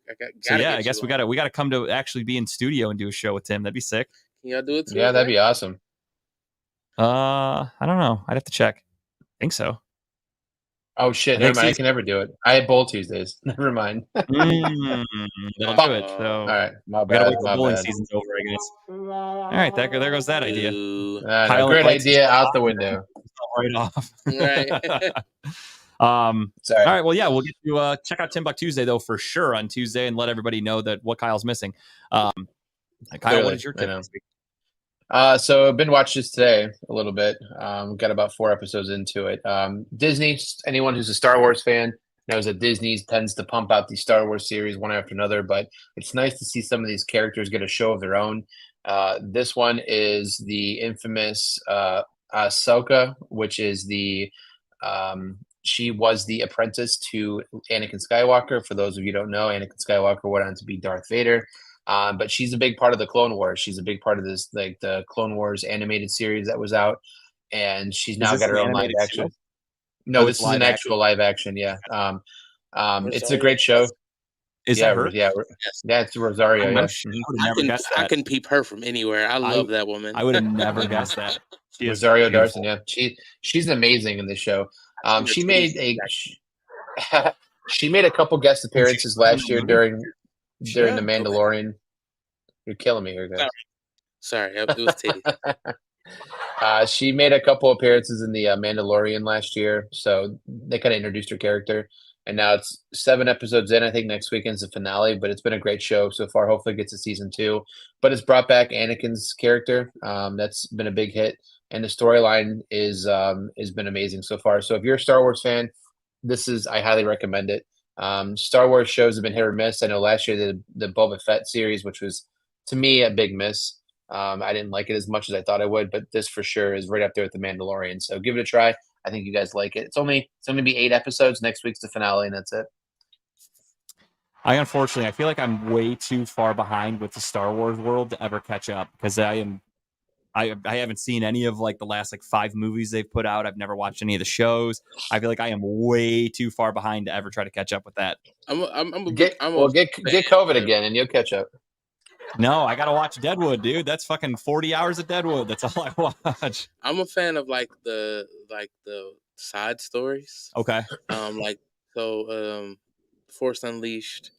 It kind of like it's not super. It wasn't I don't canon. think I saw that either. It's a game. Oh, It's the okay. game. Oh, I was thinking of Force Awakens. Okay. Yeah. So Force Unleashed was a game. It wasn't canon, but then they made it canon. No shit. Yeah. Well, at least that's. I've heard the story games are is. fantastic. I don't really know. The Star Wars games are amazing. I heard they're really good. Like what's one Battlefield or something? Star Wars Battlefront. Battlefront. Yeah. Battlefront. Battlefront's amazing. Yeah. Big reviews, and they kind of do. They are fun to play. Like yeah, they're ultra fun to play, especially when you do like Jedi versus I forgot what it was. Sith. The Sith. It might be Jedi versus Sith. Is it? I didn't know if it, but I know they I've did. Never played. I'm listening. Hero. It was. They called it Heroes versus. I think they called it Heroes versus Villains. Okay. Because it was other. It'll be other. Like you can play Han Solo on the hero side. You know he's not a Jedi. Right. But and then you could play like you play Boba Fett on the evil side. You know? Yeah. So any of the bad guys. Yeah. So shit. So it's kind of awesome. I'm very familiar with the Star Wars universe because my brother's diehard. Like he used to watch the original 3 movies when we were growing up, like regularly. Like he was obsessed. He was a huge Star Wars dude. So that kind of like made me be like, this sucks. That's what he likes. Whatever. I moved on. So I saw the original 3 movies 1,000 times. Then I watched episode 1, and probably within the last like 10 years for the first time, and it was ass. Like it felt like a parody movie to me. It just felt really like a lot of the scenes. I was kind of like, this looks like shit. Like one wasn't good, 2 was better, 3 the Sith one was the fight between Anakin and Obi-Wan, and that one was top notch. So I watched episode 1, and then I never watched episode 2 or 3. So I feel like if I did, maybe that would turn me around. But the Clone Wars, the animated series, the Clone Wars animated series, I think it's like 8 more on my seasons. plate. I don't have time for all this. Well, it's amazing. If you watch the movies, I was told I still haven't watched. Like I haven't watched 4 through 6 yet. Yeah, nor have I. But I was told that. Or wait, those are the originals, right? Those are the originals. Oh, then those I've seen. Okay, I haven't seen the originals. I hadn't seen none of them, but somebody had told me watch it in chronological order. Yeah. Okay, I was like, okay, I'll watch it in chronological order. Watch the 1 through 3, and then around that time, Rogue One came out. Mm-hmm. Rogue One is the perfect lead into 4. Really? Like, when I say perfect lead in, it is. Is that where it's supposed to be in the order? Yes. Okay. Because the end of Rogue One is where they break away with the plans on the ship, not to give too much away. And then episode 4 I don't know. Picks right up where we do that one all the time. Yeah, it leans right into that, and watching those made me want to watch 4 through 6, but just haven't had the chance to yet. Okay. Well, I tell you guys what, I'll make a promise with you right now. If I win the lottery and can quit my job, or if I end up dating Taylor Swift and getting pegged for all her money, I will have so much free time on my hands that I will watch all of the Star Wars stuff. But right now, it's a little too much for me to get into. Well, you're not going to have much of a choice. You're not going to be able to move off the couch with your sore asshole. So, well, I'll just be watching. I'll have it on while she's pegging me. I'm going to need something to distract me while she's just pumping away back there, because I don't know how does that end? Like, it's a fake dick. It doesn't jizz. Like, when does it stop? I don't understand this. We'll talk about it with her. My tip for this week, though, is a horror movie that is it gained a lot of word of mouth.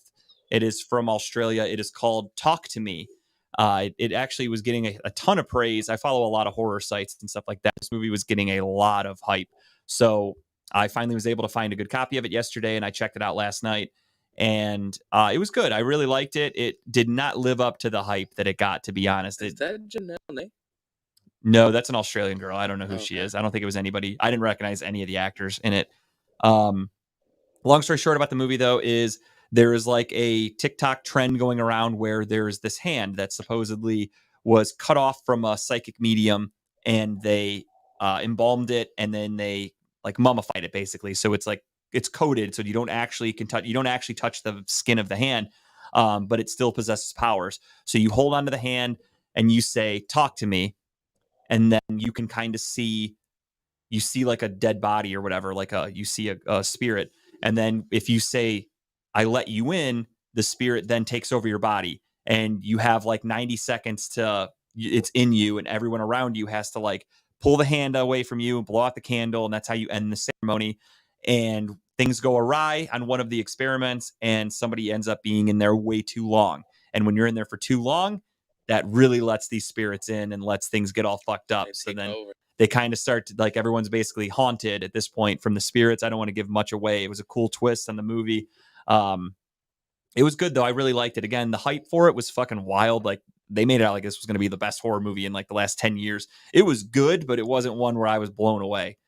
It was fine. I did enjoy it. That's why it's my tip this week. But definitely got overhyped for sure, but it was still really good. So if you get a chance to check it out, talk to me. It should be, I don't know when it's going to be out. That's a movie Jess wants to watch. Yeah. So you'd recommend watching it at least? On one of my free sites, I found a copy of it yesterday. I don't know how else anybody can watch it. I don't know if you can rent it or whatever, but it's definitely available. And yeah, I definitely recommend checking it out. It was good. Okay. And that's my tip for the week. It's you guys know me. We're almost into October. It's going to be all horror movies from here on out. I am obsessed. I love horror movies. There's so many good ones coming out in the next month. At least they look good. So we'll see how that works out. I must say, I can't wait till both of y'all are in the studio. Hopefully next Wednesday. Hopefully. Yeah, I hate doing next this shit, Wednesday. but Yeah. for health purposes, it makes sense. You got to do what you got to do. Facts. So that's what we are here. That's it for me though. I got nothing else. You good, Kyle? We'll say goodbye now because as soon as this show wraps up and Tim ends the stream, it cuts off Kyle from us permanently, and we love that. So without further ado, thank you guys for watching. Go Browns and Cleveland. This was for you. See ya.